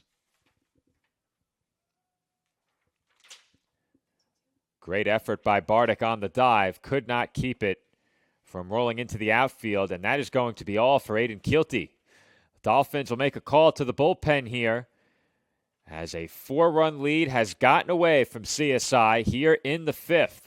We are all tied at 9, still short of the halfway mark here in Pomona. Pitching change for the Dolphins on the other side of this break.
Runners on the corners and 2 outs here in the top half of the 5th inning. Dolphins have seen a 4-run lead get away. They were in front 9-5 as the runner takes off for second. No throw. And very quickly, there are now 2 in scoring position for the Spartans. And a 1-0 count on the batter. At the plate for Stack, Tyler Haight. He faces Alex Martinez. And that pitch is in for a called strike, 1-1. So we have one Stack roster that's 2 pages, another one that's front back.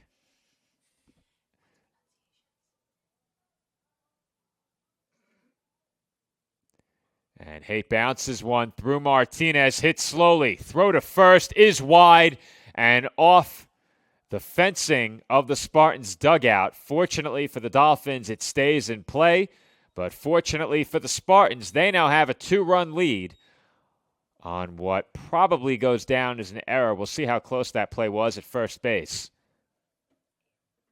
It was hit slowly. Fielder, number 30, Joshua McCormick. Looking at it on the wide shot, that is absolutely an error.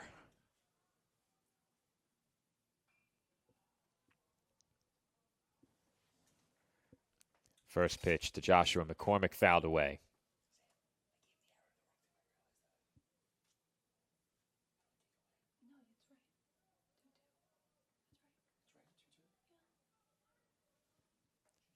Nothing in 1, the count on McCormick as they discuss the operation of the scoreboard.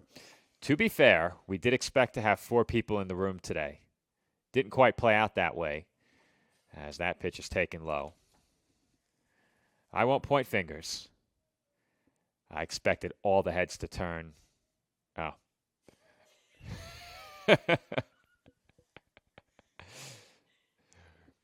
1-1 the count. And that's taken high, 2-1.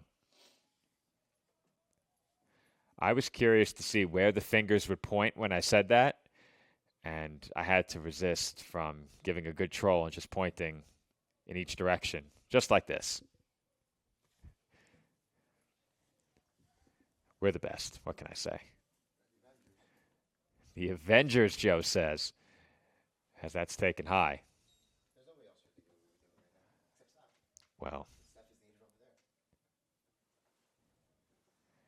I'll have to tell Joe one of my nicknames during the break.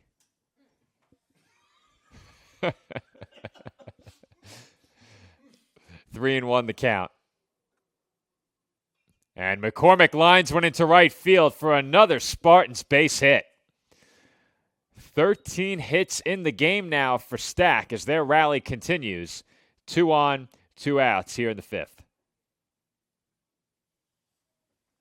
The third baseman, number 24, Kyle DeCress. Kyle DeCress at the plate now. DeCress already 2 for 2, has drawn a walk as well. He's reached base 3 times. And the pitch from Martinez runs upstairs, 1-0.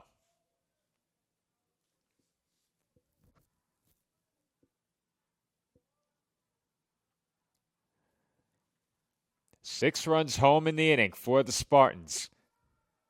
They now lead it by 2. There's a swing and a miss by DeCress. He got tied up on the inner half, 1-1. The Spartans led this game 1-0. The Dolphins led 3-1. The Spartans then went in front 5-3, and the Dolphins took the lead 9-5. It's now 11-9, Stack over CSI. And there's a bouncer on the infield. Martinez has time, and he will throw out DeCress over at first base to retire the side. But not before 6 runs come home for the Spartans as they regain the lead. Our score, St. Thomas Aquinas 11 and Staten Island 9.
Julian Velasquez will lead off for the Dolphins in the bottom half of the fifth inning. CSI now trailing 11-9 as Velasquez looks at ball one.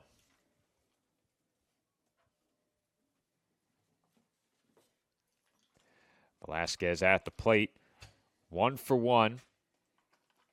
I believe was hit by a pitch as well, if memory serves. I get the thumbs up. Never a doubt.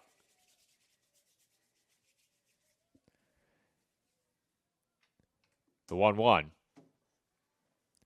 Too high, 2 balls and 1 strike.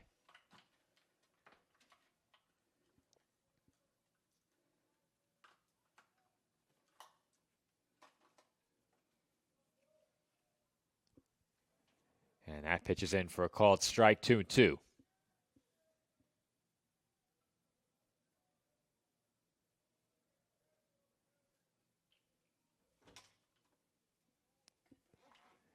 And the 2-2 is hit well out to right center, but hit right on a line, straight at Solero for the first out.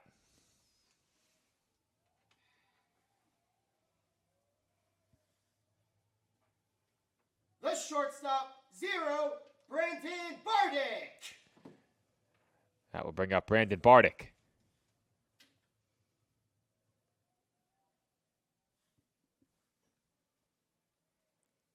First pitch on the way, and Bardick takes a strike, 0-1.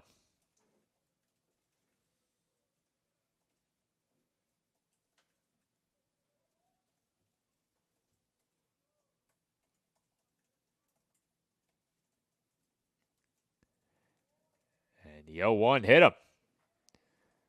Bardick plunked by the pitch, and the Dolphins have a one-out base runner here in the fifth.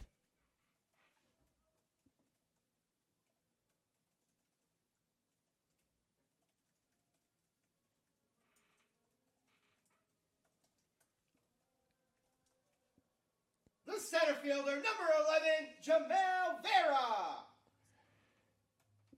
That will bring up Jamel Vera.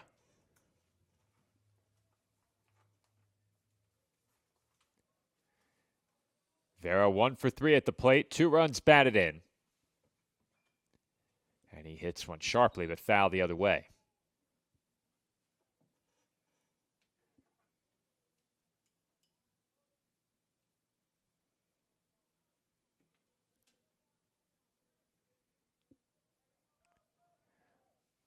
There is action in the Stack bullpen. Dolphins bullpen is quiet as they turn to Alex Martinez in the last half inning. And that runs inside on Vera, 1-1.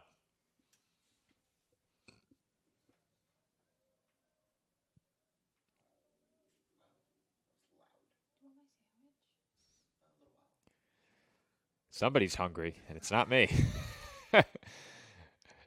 As Vera got hit on the hamstring, back-to-back batters plunked now by Vega, and the Dolphins have the tying runs on base. And I think it may have caught Vera on the back of that knee. They're going to check on him quickly. He's limping, but appears okay. No doubt he'll remain in the game here.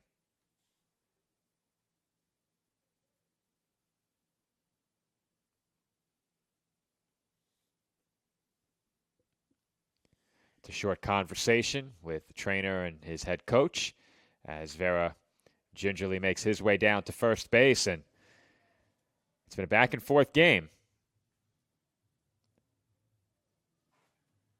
The third baseman, number 3, Michael Flashner. Unfortunately, I am left with no choice but to wait for Joe's announcement, as the Spartans are going to talk things over here, and we may have a pitching change coming.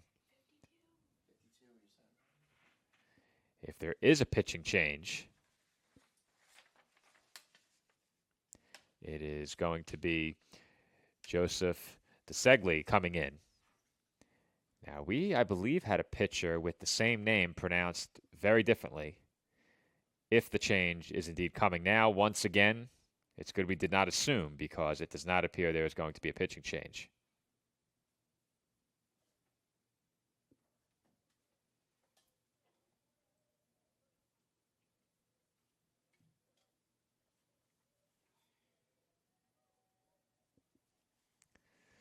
conversation breaks up at the rubber. The Dolphins now have the tying runs on base, 1 out here in the home 5th inning. Michael Flashner at the plate. Flashner 0 for 2 thus far. Has reached on a walk.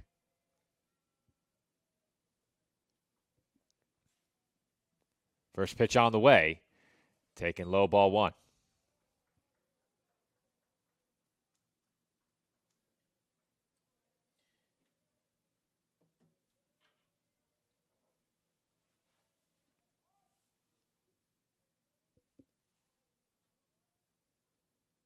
The 1-0. Skips in for ball 2.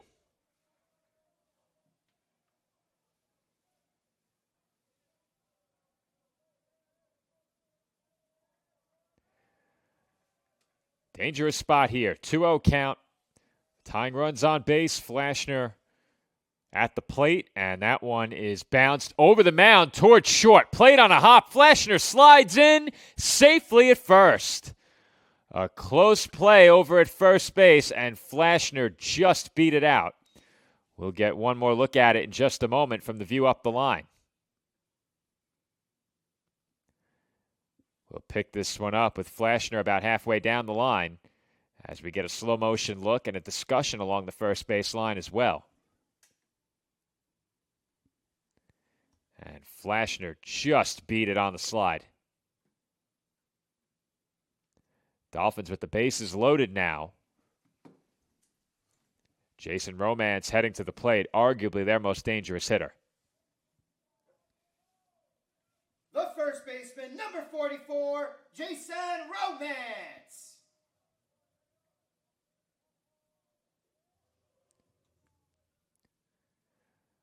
Romance thus far 0 for 2 at the plate. A base hit could get the Dolphins even or maybe give them the lead. As Romance takes a ball 1-0, and it seems like he's very comfortable up there, has shuffled in a way slightly reminiscent of Juan Soto. Not as demonstrative, but with each pitch taken, he's given it a bit of a sway side to side as he looks at a strike 1-1.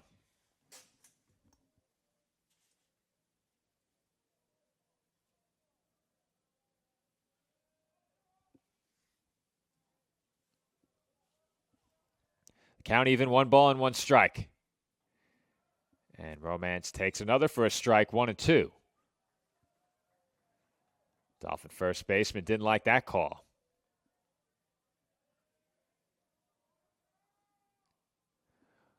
A strikeout would be huge for Vega in this spot. And Romance just got a piece. It's bounced right in front of the plate. The throw goes to first, and Vega made that look easy. That is not a good throwing angle whatsoever, but he's able to get the out on Romance over at first base. A run does come in to score, and the Dolphins are back to within 1. Stack leads 11-10. The right fielder, number 27, Yandel Brito. That will bring up Yandel Brito. 2 in scoring position, 2 outs. The Dolphins trail by just a run. A base hit here could give CSI the lead as Brito takes up and away ball 1.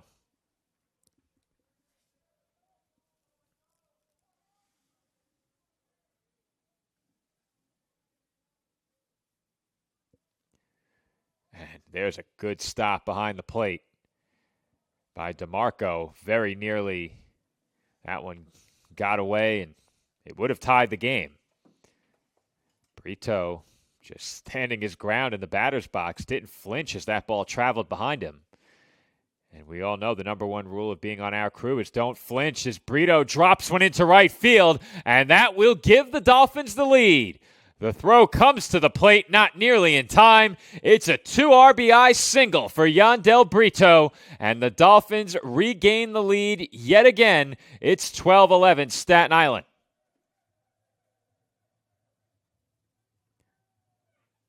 The designated hitter, number 38, Jack Kehoe. And that will indeed prompt the pitching change for Stack as Yandel Brito comes through with a 2-out, 2 RBI go-ahead single. The Dolphins regain the lead again. It is 12-11 Staten Island. Call to the bullpen for Stack and a pitching change on the other side of this break.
First pitch to Jack Kehoe, fouled away, 0-1 the count on the Dolphins starting pitcher. It seems like ages ago that Kehoe took to the mound for his first start of the season, but that was about 2 hours and 15 minutes ago. We got started here at approximately 4 p.m. Hence the yawn, says our PA announcer, as Kehoe takes high 1-1. It has been quite the ball game thus far. The Dolphins and Spartans going back and forth, trading the lead. Does Baseball Live Stats track lead changes? I'd love to know. Joe says there haven't been many. What game is he watching? For those who were not paying attention, including our PA announcer, 1-0 Dolphins, or 1-0 Spartans. 1-0 Spartans, 3-1 Dolphins, 5-3 Spartans. As Kehoe hits one deep to right center, and they will be forced to watch it sail long out of here. It's a 2-run homer for Jack Kehoe as the Dolphins extend their lead to 3. Our score, Staten Island 14 and St. Thomas Aquinas 11. That hit number 9 in the game for CSI, and it is yet another home run for this Dolphins ball club. Clover Stadium has been kind to them in terms of the power numbers. The left fielder, number 1, Jaden Waterman. Turn the music off. That will bring up Jaden Waterman. And Waterman offers at that pitch and misses 0-1.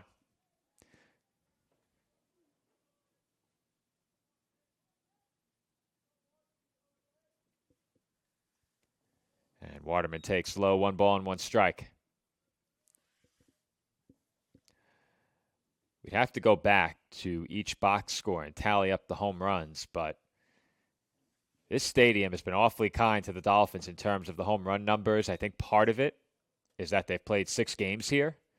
That certainly plays a role, but both teams have hit for plenty of power as these two sides have come together for what has been today a very entertaining first 5 innings. I've been told 6 home runs for the Dolphins now in this stadium. 2-2 the count on Waterman here. And he crushes one deep to left field. You can't forget it. That one puts a dent in the LED scoreboard in left field. It is a towering solo home run for Jaden Waterman. And the big inning continues for the Dolphins. They lead it 15-11. And I think it's fair to say that may be the longest home run we have seen covering the Dolphins this year.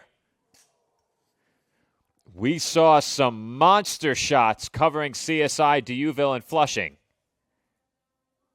The catcher, number 28, Ryan Ortega. But I'm not sure we saw any long balls quite like that one. We lost the swing on our replay as I was calling the home run, but we'll clip that one later. Dolphins lead it by 4 now as Ryan Ortega takes a strike, 0-1. The Spartans scored 6 in the top half after trailing 9-5. The Dolphins have now scored 6 here in the bottom half, as Ortega is hit by the pitch.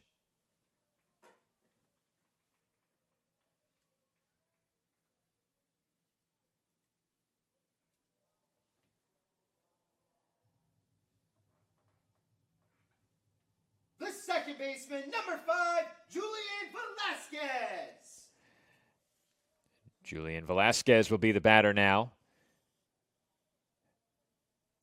And I would also venture to say that as Waterman hits one of the longest home runs we've ever seen covering Dolphins baseball here on Sportsnet, this is shaping up to be one of the longest innings we've ever covered. Now, live stats. Do we have 1 out or 2? How do I have 2? No, you are correct. As that's bounced to short and the throw to first is in time. That is indeed the 3rd out. I am vindicated. Foreman is correct, and the Dolphins are leading. Our score, 15-11, Staten Island, as we head to the 6th. Plenty of baseball left to be played here in Pomona. You don't want to miss it.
Alex Solero will lead off for the Spartans here in the 6th inning. And before the first of a pair of Dolphins home runs interrupted our look back at all the lead changes, we had gotten started with that, and we'll continue here as that one's dribbled back toward the mound. Martinez scoops it up and throws out Solero for a lightning quick first out.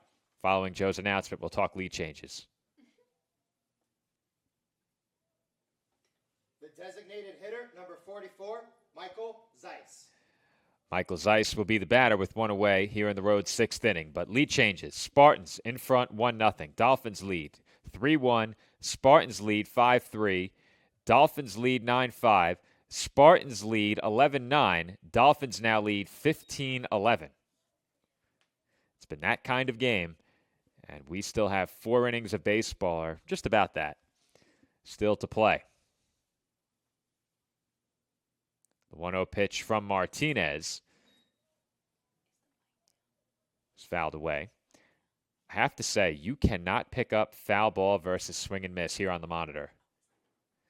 So I'm going to have to lean forward and get my feet up on the countertop there. This is tough. This is tough. As that's taken for a ball. Yeah, this doesn't work for me. It's not going to work for you, brother. That's right. I can't. We're going to have a segment mic'd up with the crew. Get the in-booth camera running. 2-1 is ripped through the left side for a base hit. And Zeiss is on.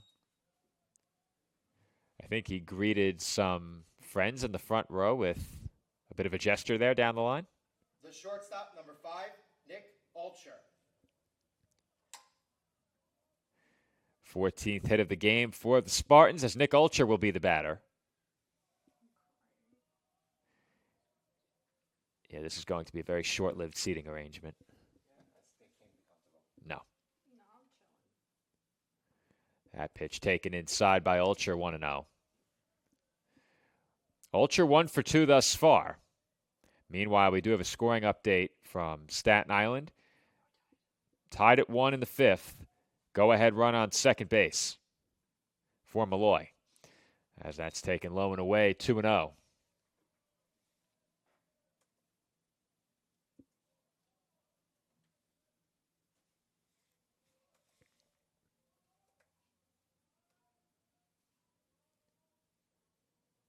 The 2-0. Hit on the ground, right side, diving stop. Velasquez, and he did not have a play at first. Came down effectively on top of his glove hand and couldn't get that baseball out to make a throw. The second baseman, number 1, Ryan Hillary.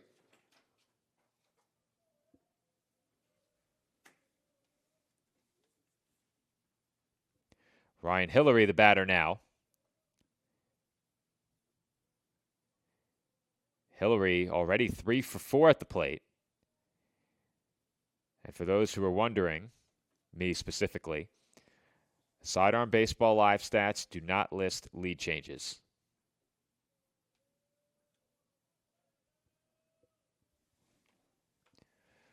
Runners on first and second, 1 away for the Spartans as they look to claw their way back, trailing by 4.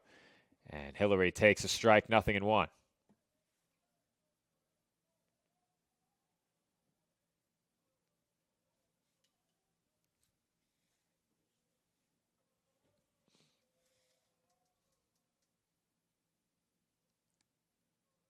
The 0-1. Hit well, deep to center, long run. Vera back on it, makes the catch. And both runners will retreat. A big part of making a play like that is the jump, and Vera got a great jump on that baseball for the second out. The left fielder, number 2, CJ Cumbo.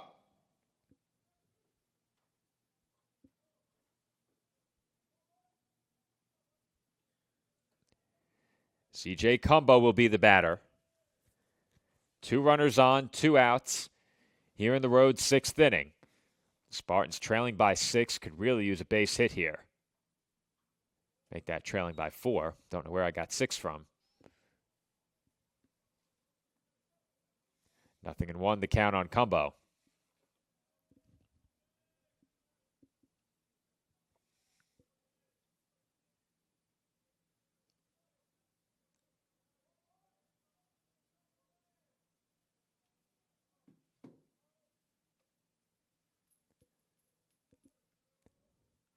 Couple of looks towards second, and Martinez will step off.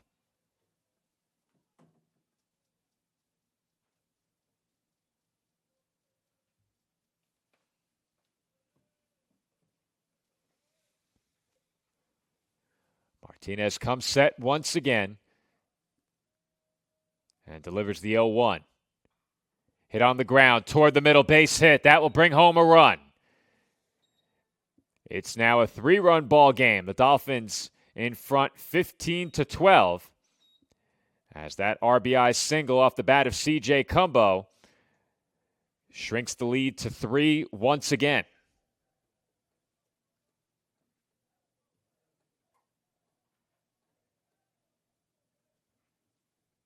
The catcher, number 3, Anthony DeMarco. Get one more look at that last swing by Cumbo. And that's a big hit there to come away empty-handed at any point in this game. Seems like it's going to sting, but when you get a runner in scoring position and one of your most dangerous hitters at the plate, you like to come through in those spots. At the plate now, Anthony DeMarco ahead 1-0.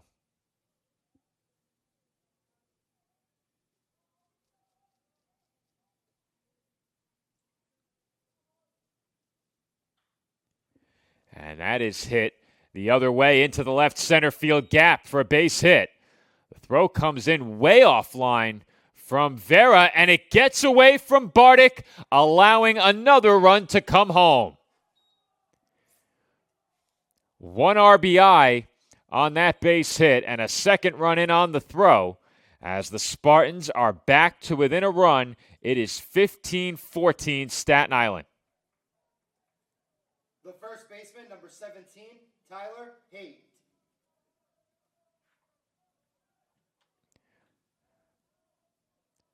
Immediately you could tell that was trouble coming out of Vera's hand from center field. The throw was way offline as Haight takes a strike, 0-1. But that throw was made quickly but way offline, and that allowed an additional runner to score.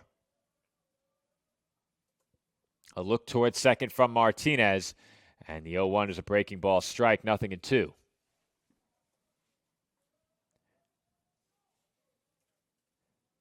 Just like that, Martinez 1 strike away from keeping the Dolphins in the lead. 3 runs home for the Spartans here in the 6th. A look towards second. The runner is going, and that one is swung on and missed. Haight chased way out of the zone there, and that will do it for the Spartans in the road 6th inning. But not before Stack tacks on 3 runs. They turn a 4-run deficit into a 1-run deficit. Our score, Staten Island 15, St. Thomas Aquinas 14. Dolphins come to bat in the bottom half after this break.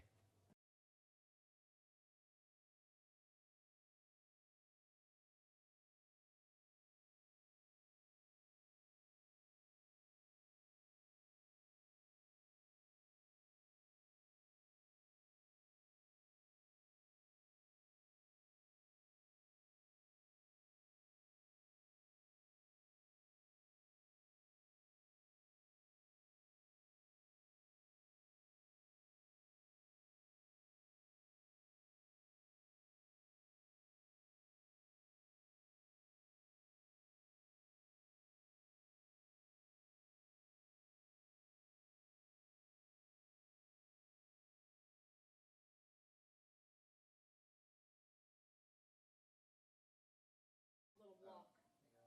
Right, it was on the it was DeMarco's hit. And we are back from Pomona, New York, where we had to go offline very quickly to get our pitcher-batter camera back.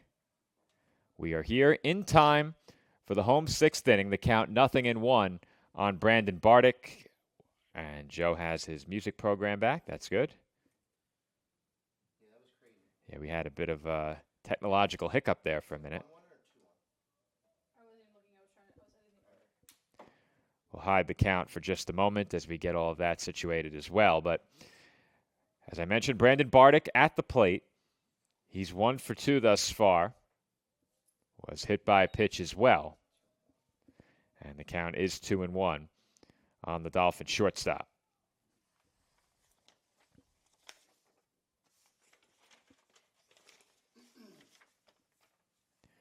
New pitcher in the game for Stack as well, as Bardick takes ball 3. Nope, it was ball 4. Ball 4? All right, we did not have the right count. Who gave me that count? No one. It's Jamel still, right? Yes. The center fielder, number 11, Jamel Vera. That will bring up Jamel Vera.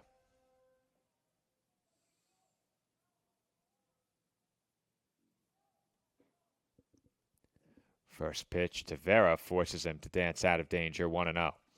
Meanwhile, scoring update from Staten Island after Malloy tied the Dolphins at 1. CSI has gone back in front. They lead it.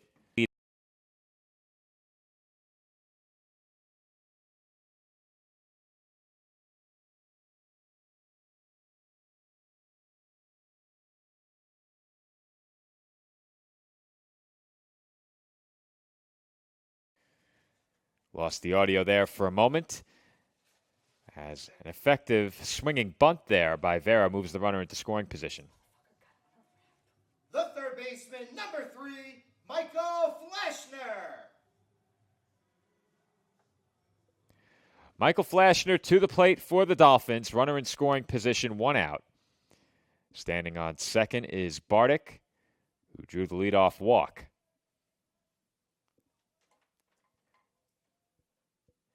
Flashner showing bunt, pulls it back. And DeMarco throws down to second. His shortstop was absolutely not ready for that, as Ultra had to dive behind the bag and keep that on the infield. That's one way to show off the arm.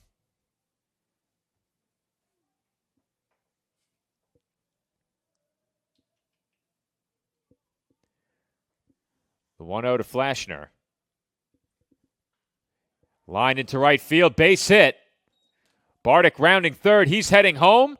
The throw to the plate is not cut off, and Bardick will score easily. It's an RBI single for Michael Flashner, and the Dolphins' lead is back to 2 runs. It's 16-14 Staten Island.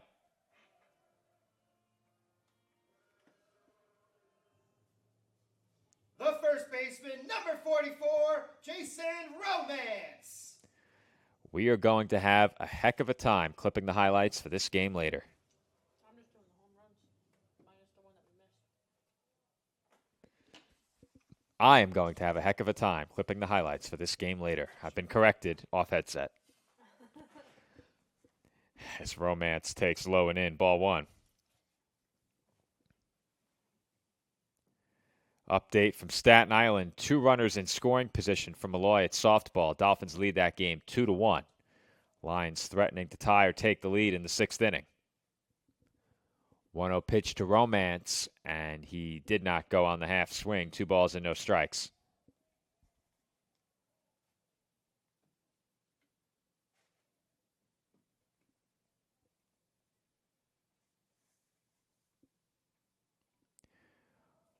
Also, didn't get to mention the new pitcher. Fraylin Jimenez into the game for the Spartans.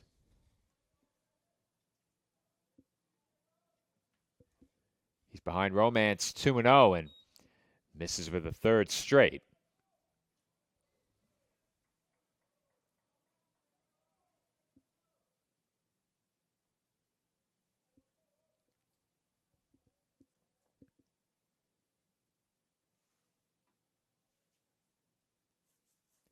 A look toward first by Jimenez. And Romance takes ball 4. 2 on now for the Dolphins. Just 1 away in the inning. The right fielder, number 27, Yandel Brito. Yandel Brito will be the batter.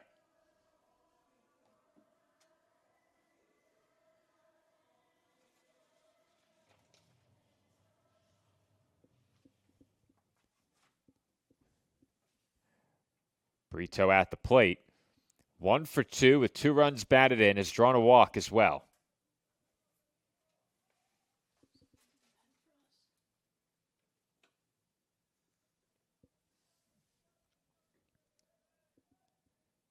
Jimenez trying to keep this a 2-run game. A base hit likely to score Flashner from second, as that's in for a strike, 0-1.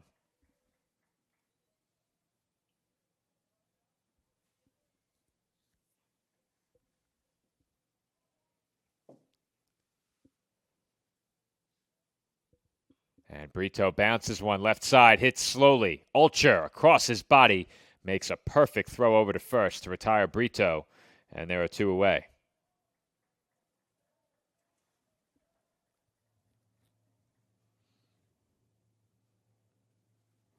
The designated hitter, number 38, Jack Kehoe.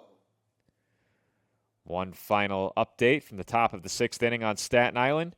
Malloy strands 2 in scoring position, and the Dolphins have the lead 2-1 entering the bottom half of the 6th inning. I do not believe the Dolphins have ever started 4-0 in conference play at the Division II level. Jack Kehoe ahead 1-0 at the plate here. In fact, I'm just about certain of it, as Kehoe takes high. I don't think the Dolphins have won 4 straight conference games more than once either. I think it's happened one time, but that's a stretch into the memory bank. Kehoe ahead 2-0, and he looks at ball 3. So with first base open, Jimenez has missed with 3 straight to Kehoe.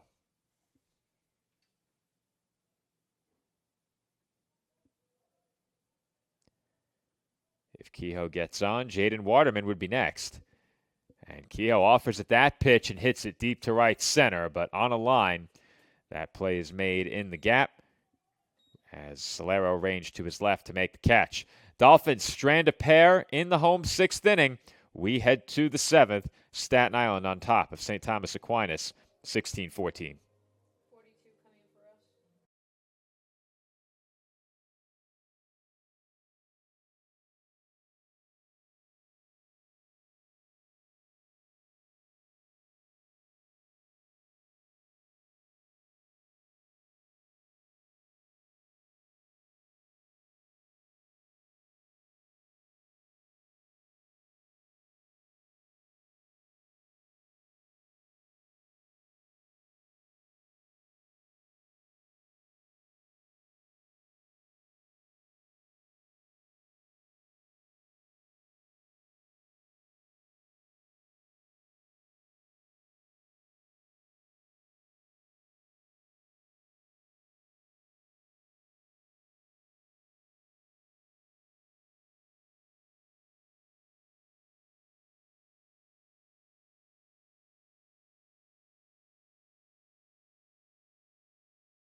Joshua McCormick will lead off for the Spartans here in the 7th inning. contrary to what our scoreboard is reading at the moment. Not sure what's going on there, but we'll move that into the top of the 7th.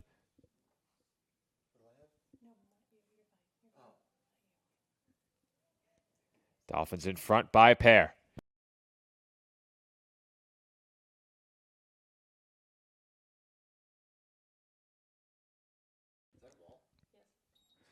See, Joe is too busy basking in the joy of my allergies, and he's not doing his job on the scoreboard. Count 2-0 on McCormick. He looks at a strike, 2-1.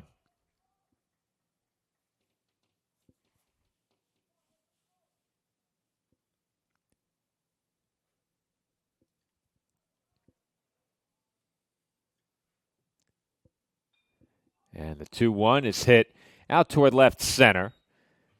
Waterman makes the call and ranges to his left to make the catch for the first out of the inning.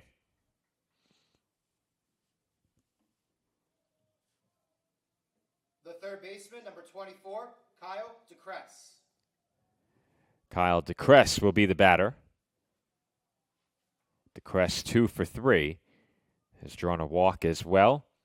Was retired for the first time in this game his last at bat. First pitch taken low, ball 1. They're in the 7th inning on Staten Island. Malloy has the leadoff batter on second base in the inning, tying run in scoring position. Nobody out. And the 0-2 count on the batter, Alexis Montgomery. So we'll keep you updated on softball until that game reaches a final. Meanwhile, 1 ball and 1 strike, the count on DeCress.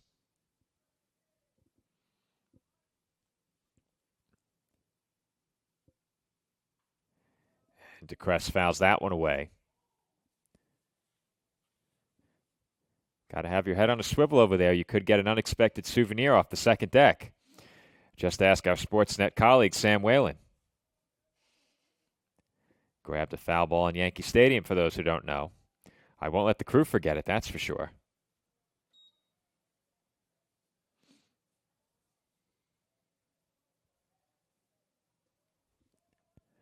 Two and two, the count on DeCress.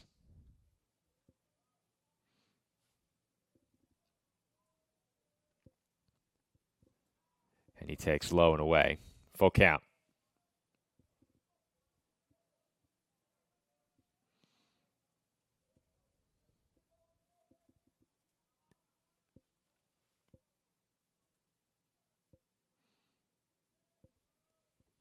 The 3-2 is swung on and missed. Strike 3. Ortega held on. And there are 2 away in the inning. The center fielder, number 22, Alex Solero.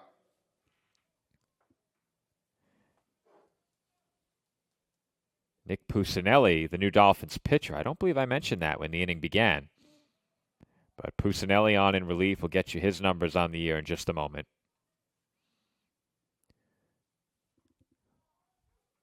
There's a first pitch strike to Alex Solero, 0-1.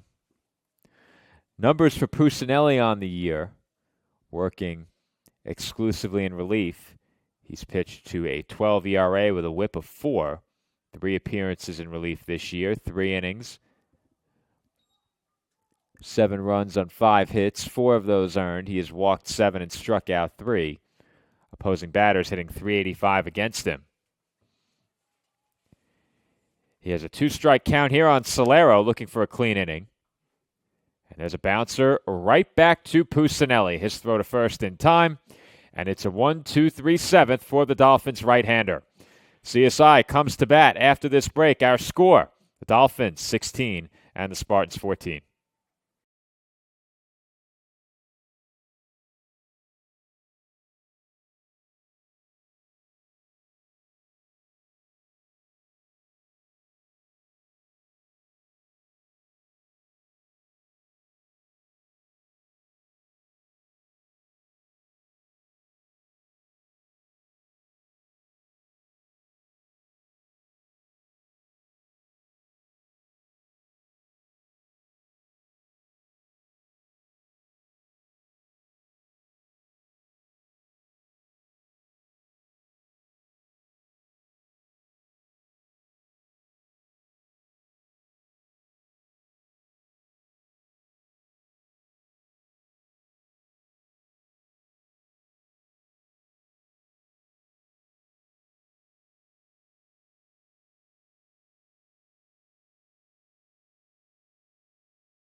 Jaden Waterman will lead off the home 7th inning from Clover Stadium in Pomona, New York. 30 runs on the board between these two teams. The Dolphins lead at 16-14. Waterman quickly behind, 0-1. It's been quite the trip to Pomona for Waterman this year. Though I should probably say quite the trips. It's been a stop-and-go series. Thursday, Sunday, and now Tuesday. Waterman 2 for 3 in this game as he hits one a mile high. Shallow center. Who's got it? And it will be the center fielder coming on to make the catch. Solero losing the hat in the process. Meanwhile, on Staten Island, they have moved to the bottom of the 7th. The catcher, number 28, Ryan Ortega.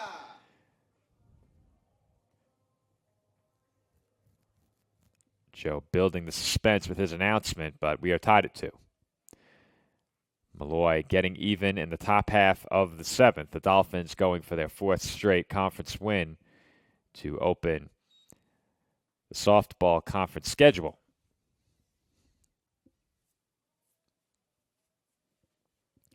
At the plate here on the baseball diamond, Ryan Ortega. And he's quickly ahead 2-0. Ortega thus far is 0 for 3 at the plate. Did reach after being hit by a pitch. And he crushes one deep to left field. That is headed for the wall and out of here. It's a solo home run for Ryan Ortega. And the Dolphins' power surge continues. It's 17-14 Staten Island. We'll see if we caught that replay in time, and once again, we did not. The one-man crew just can't get it done, but Ortega makes no mistake on that swing, and the Dolphins extend their lead to 3. The second baseman, number 5, Julian Velasquez. Julian Velasquez will be the batter.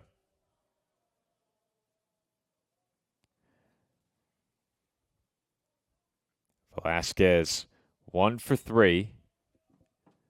Quickly behind here, 0-1.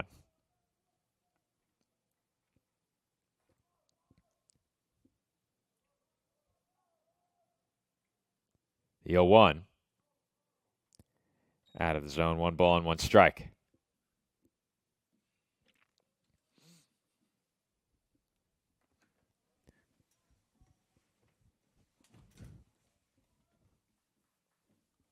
The 1-1, just off the outside edge, 2-1.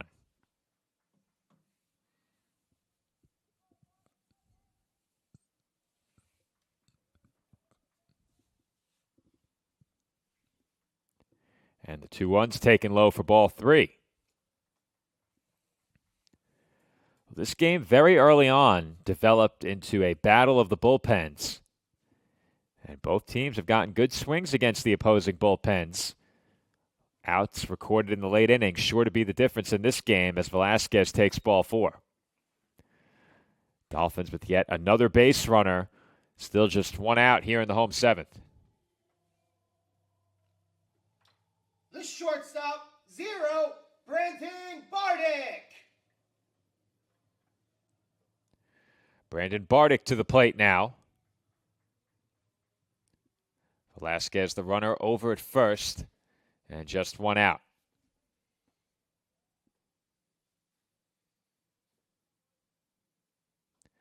That one missed badly, almost a pitch out, and the throw gets away up the line, but not far enough for Velasquez to think about second.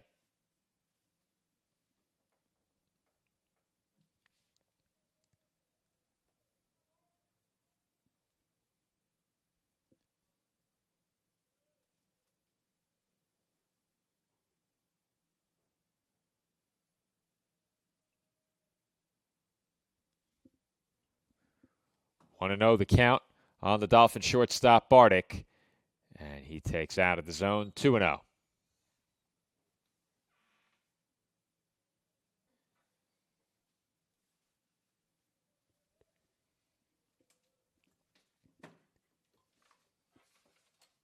2-0. On the outside corner, 2-1.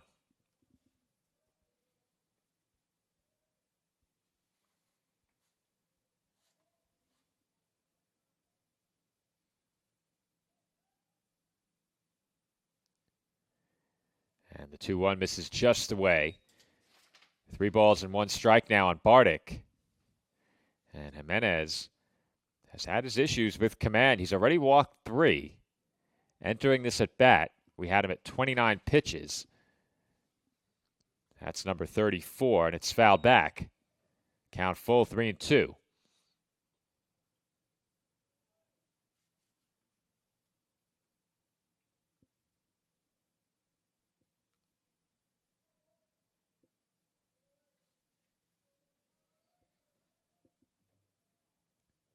Payoff pitch, fouled back. That one drilled the window on the sweet level.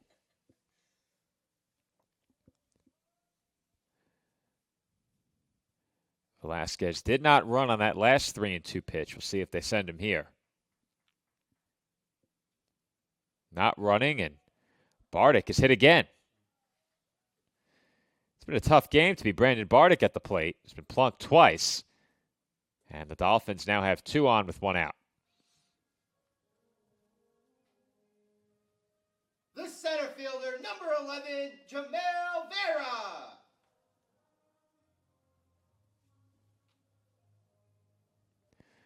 Jamel Vera to the plate with 2 on and 1 away. Dolphins once again poised for a chance to put up a crooked number here in the 7th. Clean innings have been just about impossible to come by for the stacked pitching staff in this game, as Vera takes a strike 0-1. The Dolphins have scored in every inning except the first and third. And around that, 3, 6, 6 in the second, fourth, and fifth, as the count runs to 0-2 on Vera. Meanwhile, at softball on Staten Island, Malloy has runners on first and third with 2 outs in the top of the 8th inning. That game's still tied at 2. And Vera swings and misses on that pitch. In on his hands, it tied him up. And he's down on strikes for out number 2.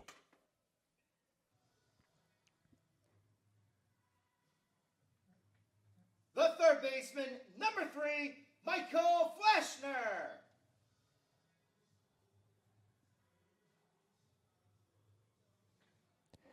Michael Flashner to the plate. Now 2 outs in the inning and 2 on for the Dolphins. Jimenez looks towards second and deals a strike 0-1. Flashner 2 for 4 at the plate. It's hard to believe only 3 Dolphins have multiple hits in this game. As Flashner looks at a ball 1-1. Flashner is 2 for 4.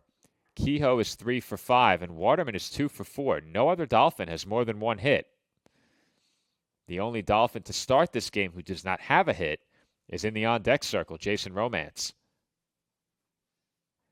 Pitch to Flashner, swung on and missed 1-2.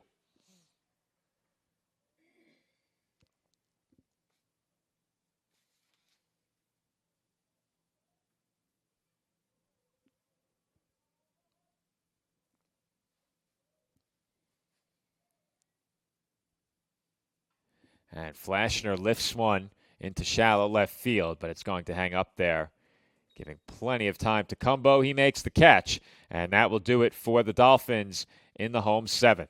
CSI strands a pair, but they tack on another run to their lead. CSI in front of Stack, 17-14, as we head to the 8th.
Michael Zeiss will get the 8th inning started for the Spartans. They now trail the Dolphins by a field goal. Staten Island 17, St. Thomas Aquinas 14.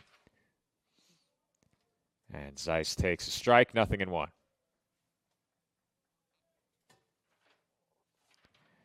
Zeiss 1 for 4 at the plate.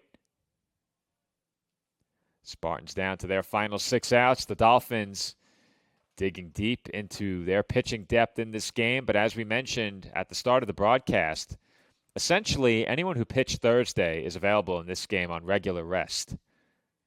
And that's a game that the Dolphins only had to use 3 pitchers in, as that one swung on and missed 1 and 2. I think the question then becomes, how much of the excess depth did you dig into in the 2 games on Sunday? And who pitched lightly enough that they would be available after pitching on Sunday? So a lot to factor in when it comes to who's available.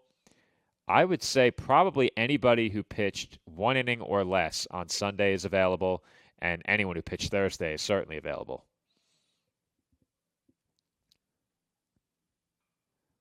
Soft grounder to short. Bartek has it, and Zeiss is retired for the first out of the 8th inning.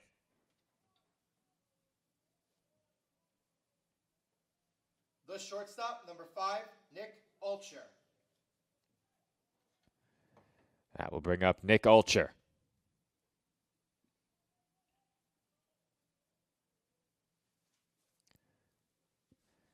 Prior to our last break, we mentioned that over at softball, Malloy had first and third with 2 outs in the top of the 8th. The Lions did not score. The Dolphins with a chance to win it in the bottom of the 8th on Staten Island. And we posed the question on our ride in, who would finish first, softball on Staten Island or us here? We agreed it would be softball, but it might not be by much, and it might not be at all, as the count runs to 0-2 on Ulcher.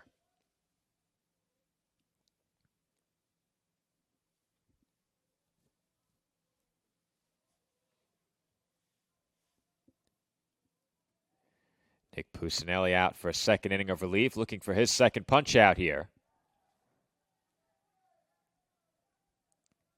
They'll check down the line at first, no swing. Joe is ready to ring him up on PA.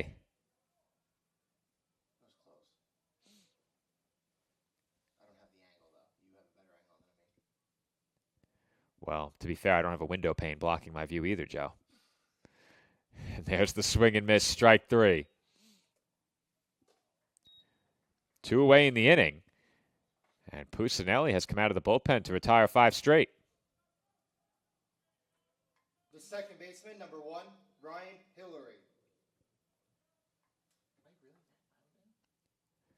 You're rather loud. You are rather loud. I didn't feel like I was that loud before. Well, I can tell you, Joe, everyone outside was feeling it. You can hear me in the mountains. You can hear me on Victory Boulevard. 0-1 the count, as we're having a grand old time up here. Ryan Hillary having a nice game. He's 3 for 5. Bats here at the base is empty. And that one's fouled away, 0-2. Souvenir for the Stack bullpen. So I'll have to pose this question out loud in case they need it prior to the break. But Sam, have you instructed Stephanie on how to put the ghost runner on second base? Because it does not do it automatically, as that's hit into center. And there to make the catch is Vera. You'll have to take my word for it, as we are going to reach out to Stephanie during the break. Meanwhile, here in Pomona, we head to the bottom half of the 8th inning. The Dolphins lead it by 3, and we'll look for some insurance when we come back. Staten Island 17, Stack 14. There's a code for it.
And we're back from Pomona. We're heading into that last break. We're trying to find the stat crew coding for the Ghost Runner. I think we got it. Always proactive here in the booth as Jason Romance fouls that pitch back, 0-1. They have gone to the 9th inning on Staten Island, still tied at 2 in softball. The question is, if they're still going when we're done, do I take a detour and go through Staten Island on the way home? Probably not. If you guaranteed me the game would still be going when I arrived, I would take a detour, but what would Pat say, Joe? What would he call that? Diabolical. That's right. So he went there, but he didn't go before. That's interesting to me. 0-2 the count on Romance as they say he went around on that last swing. And Romance grounds that one foul.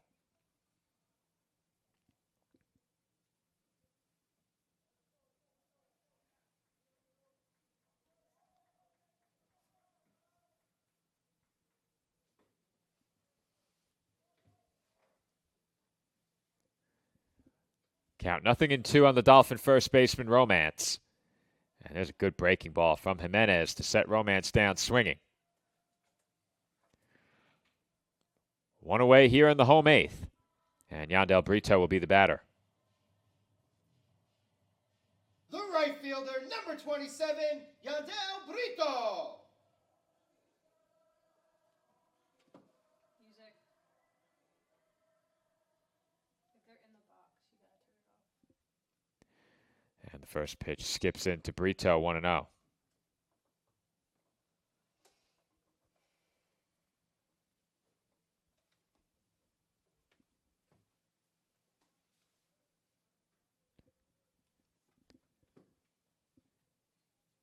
The 1-0 skips into the glove of DeMarco. 2-0 now on Brito. Brito at the plate, 1 for 3, 2 runs batted in and a walk. Dolphins are being out hit in this game, 17-12, but I mentioned the home run prowess for the Dolphins, and that's been a difference maker as Brito takes a strike.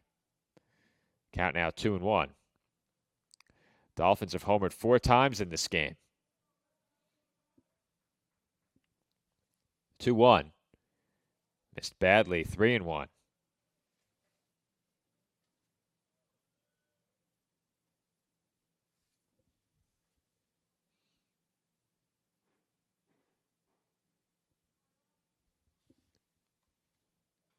And Brito lines one into center field for a base hit. Dolphins have the leadoff man on, or I should say a one-out base runner here in the 8th. I knew something didn't sound quite right. Brito aboard. And for the Dolphins, Designated hitter, number 38, Jack Kehoe. And for the Dolphins right fielder, that's his second hit of the game. Almost just treated the spectators here at Clover Stadium to some unwanted commentary as Chris Riley will run.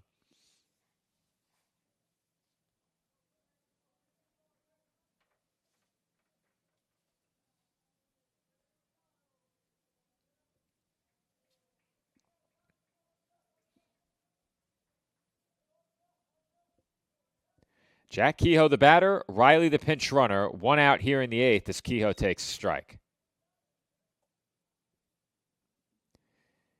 Kehoe with 3 hits in this game. He comes to the plate 3 for 5. 4 runs batted in.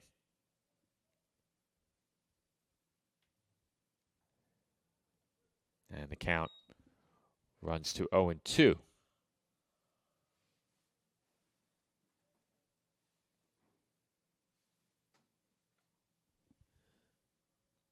Kehoe has homered, has tripled, and has singled in this game, and has now struck out here. Cycle watch lasted all of about a half a second.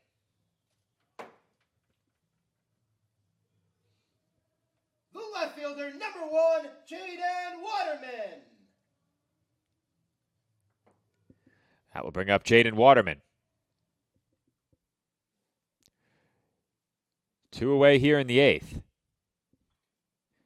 And Waterman hits one deep to right center. That ball carries well out there, but not well enough as the catch was made on the warning track for the final out of the inning.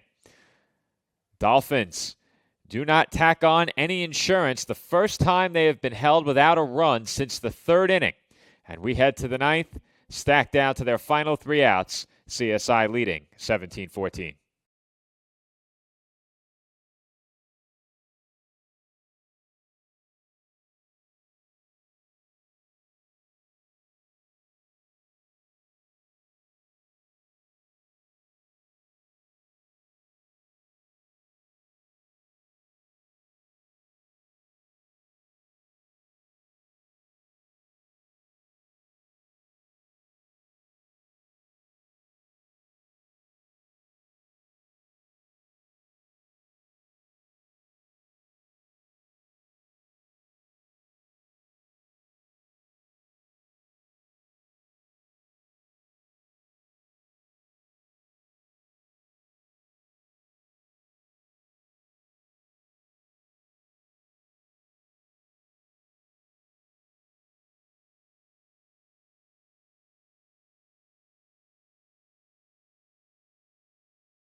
The rule changed. First pitch of the ninth inning, taken for a ball, 1-0 the count on C.J. Cumbo. And time has been called by the home plate umpire, letting Pusinelli know to wait for an attentive batter in the box.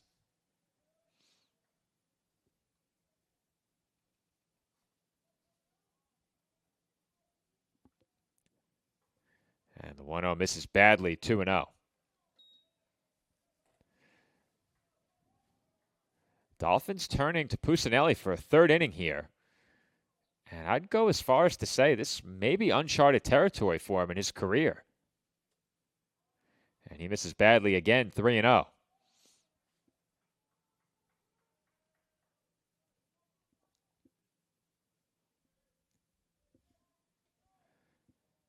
Nothing to lose here by putting one over. Pusinelli would hate to lose Cumbo to a 4-pitch walk. And Cumbo takes the bat off his shoulder and looks at a strike. They are 1 out away from the 10th inning on Staten Island. Still tied at 2, Malloy and CSI on the softball diamond. As Cumbo takes a big rip at that pitch and comes up empty, 3-2.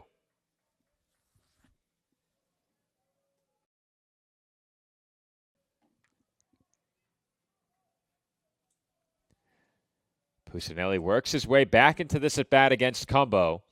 It's 3-2. Cumbo way choked up on the bat. He is at least 4 or 5 inches above the knob holding that bat as he draws the walk.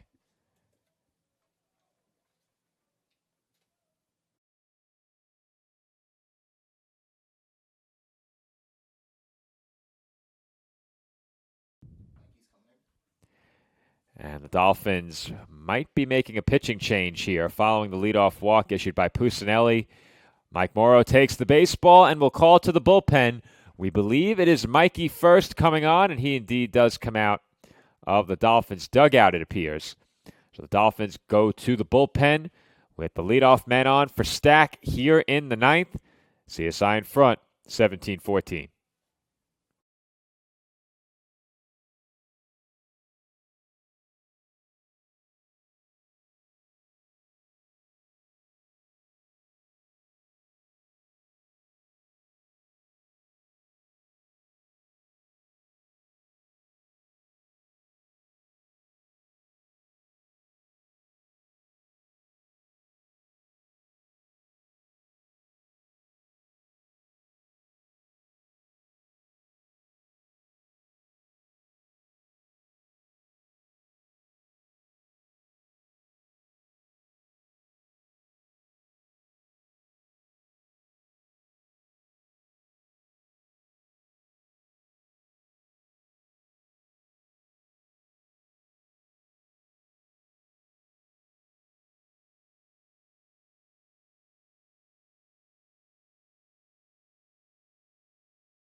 Mikey first on in a save situation with the Dolphins leading by 3 here in the ninth inning. And his first pitch is in for a strike, 0-1. Anthony DeMarco at the plate. He homered all the way back in the first inning. That was nearly 3.5 hours ago. One of several stacked leads in this game. And that one is popped up. Foul territory and out of play into the seats.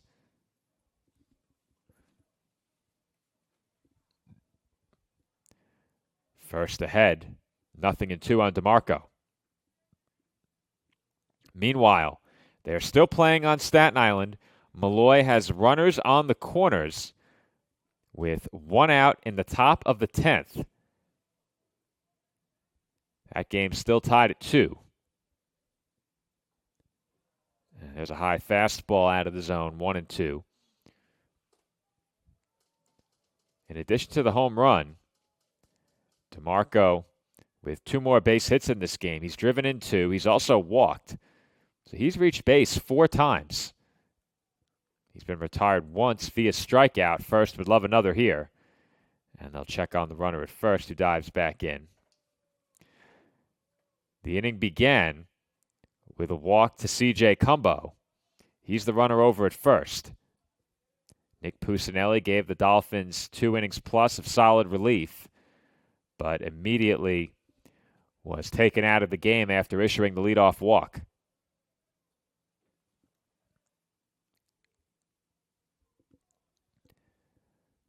Back-to-back pickoffs from first ahead of the 1-2.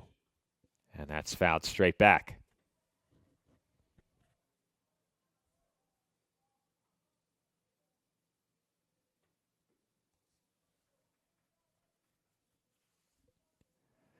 First looking for that put-away pitch.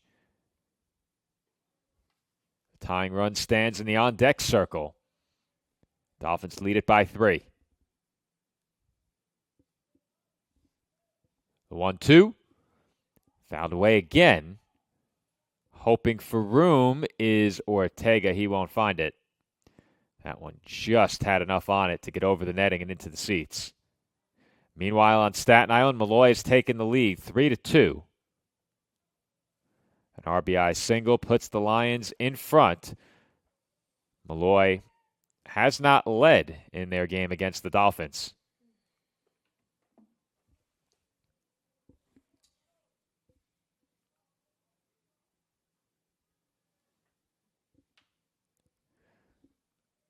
Another 1-2 on the way.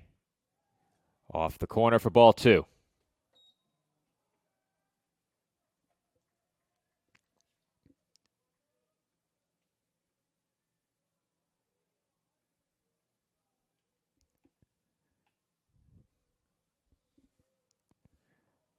The 2-2. Crushed foul. Well, if this was a typical game day here at Clover Stadium, the children would have had a souvenir in the playground out in right field. If DeMarco waits back on that just a bit more, that's big trouble. Count even 2 balls and 2 strikes on DeMarco. At first, nearly lost his footing on the rubber. We've seen that more than once. I believe we saw it on Thursday, and then again during warm-ups.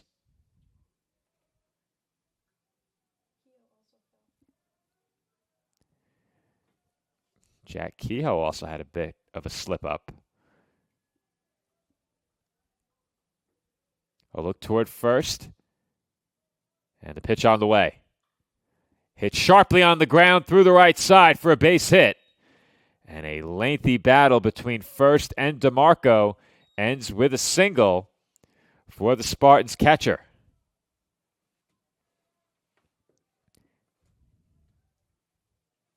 The first baseman, number 17, Tyler Haight.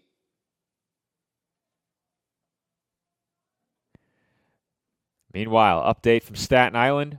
Bottom of the 10th inning, the Dolphins limit the damage to just 1, and they come to the plate in a 3-2 ball game. I do believe they opened the previous inning with the ghost runner, and they did not. So no ghost runner even in the 10th inning, which leads me to believe they got rid of it.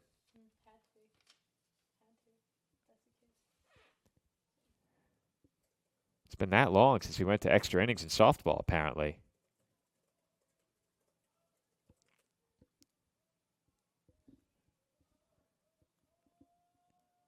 At the plate here, Tyler Haight. First pitch on the way in for a strike, 0-1. Haight is 0 for 5. Comes to the plate representing the tying run. He could get the Spartans even with one big swing. But they will take a base runner however they can get it here. And there's a grounder to third, could be 2. The throw to second for 1. On to first. And hold on a second. I think they called the runner out on first via interference. Indeed, they did. And that is going to draw a protest from the Stack dugout. Normally we'd cut to replay, but with the one-man crew, we're going to clip everything in the post game. However, that is a huge call if it remains unchanged.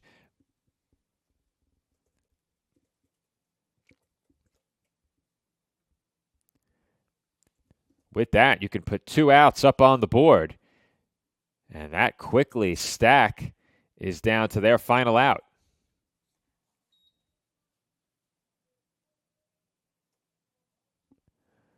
Discussion continues, and they are going to ask for help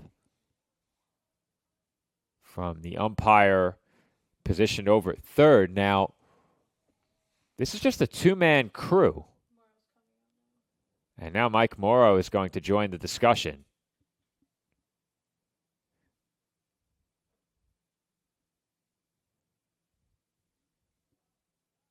Going back to second? How? Wait, what is going on? How is number 2 going back to second? So perhaps there are not two outs on the board after all. So wait, How do I clear the outs? but DeMarco's out, but how is he at second? I can't put him at second. So what has happened is they have ruled interference. There's 2 outs. They have ruled interference. The batter is out. The runner at second is out.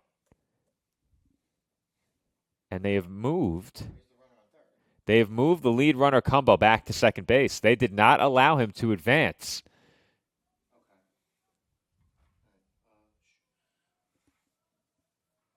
The right fielder, number 30, Joshua McCormick. I can't put interference on this one. Well, the Dolphins are certainly pleased with that. No advance for the lead runner and a double play via interference has CSI 1 out away from a win in the finale of this 4-game series. That's the first time I've seen that. I had to put it as a regular double play. I guess I'm taking interference as a double play. It's only the base. We have a statistical conundrum coming up as that one's popped up. Shallow right, long run back. Velasquez backpedaling, and he holds on. And that will end it. The Dolphins hang on in the 9th inning as they knock off St. Thomas Aquinas College 17-14 in the finale of this 4-game series. A very entertaining 6th and final game between these two teams comes to an end in a Dolphins win. The final score of today's game, the CSI Dolphins 17 and the St. Thomas Aquinas College Spartans 14. The Dolphins' next home game will be April 4th against Mercer University at 12 p.m. Thank you and drive home safely. Our public address announcer, Joe Calabrese, wishing the fans a safe trip home. And for all of us here, it is our final trip on the road for quite some time. Meanwhile, we're not going anywhere just yet. Softball, runners on second and third, 1 out in the 10th inning of a 1-run ball game. If you're tuning in as a fan of CSI Athletics, go check that game out. Also streaming live on Flow College. My Sportsnet colleague Nicholas Bavona on the call for that game. But until next time, this has been Joe Foreman from Pomona, New York. Once again, our final score here in the finale of this 4-game series between the Dolphins and Spartans. CSI 17, St. Thomas Aquinas College 14. Dolphins back in action against Mercy this coming weekend. I head down to Florida. I will not be on the call for softball against Uville in person. However, I join Nick Bavona remotely from Florida as we had some words being exchanged during handshakes, but nothing comes of it, fortunately. And with that, we will sign off. The Dolphins win by 3. Thanks for watching, everybody, and enjoy the rest of your Tuesday night.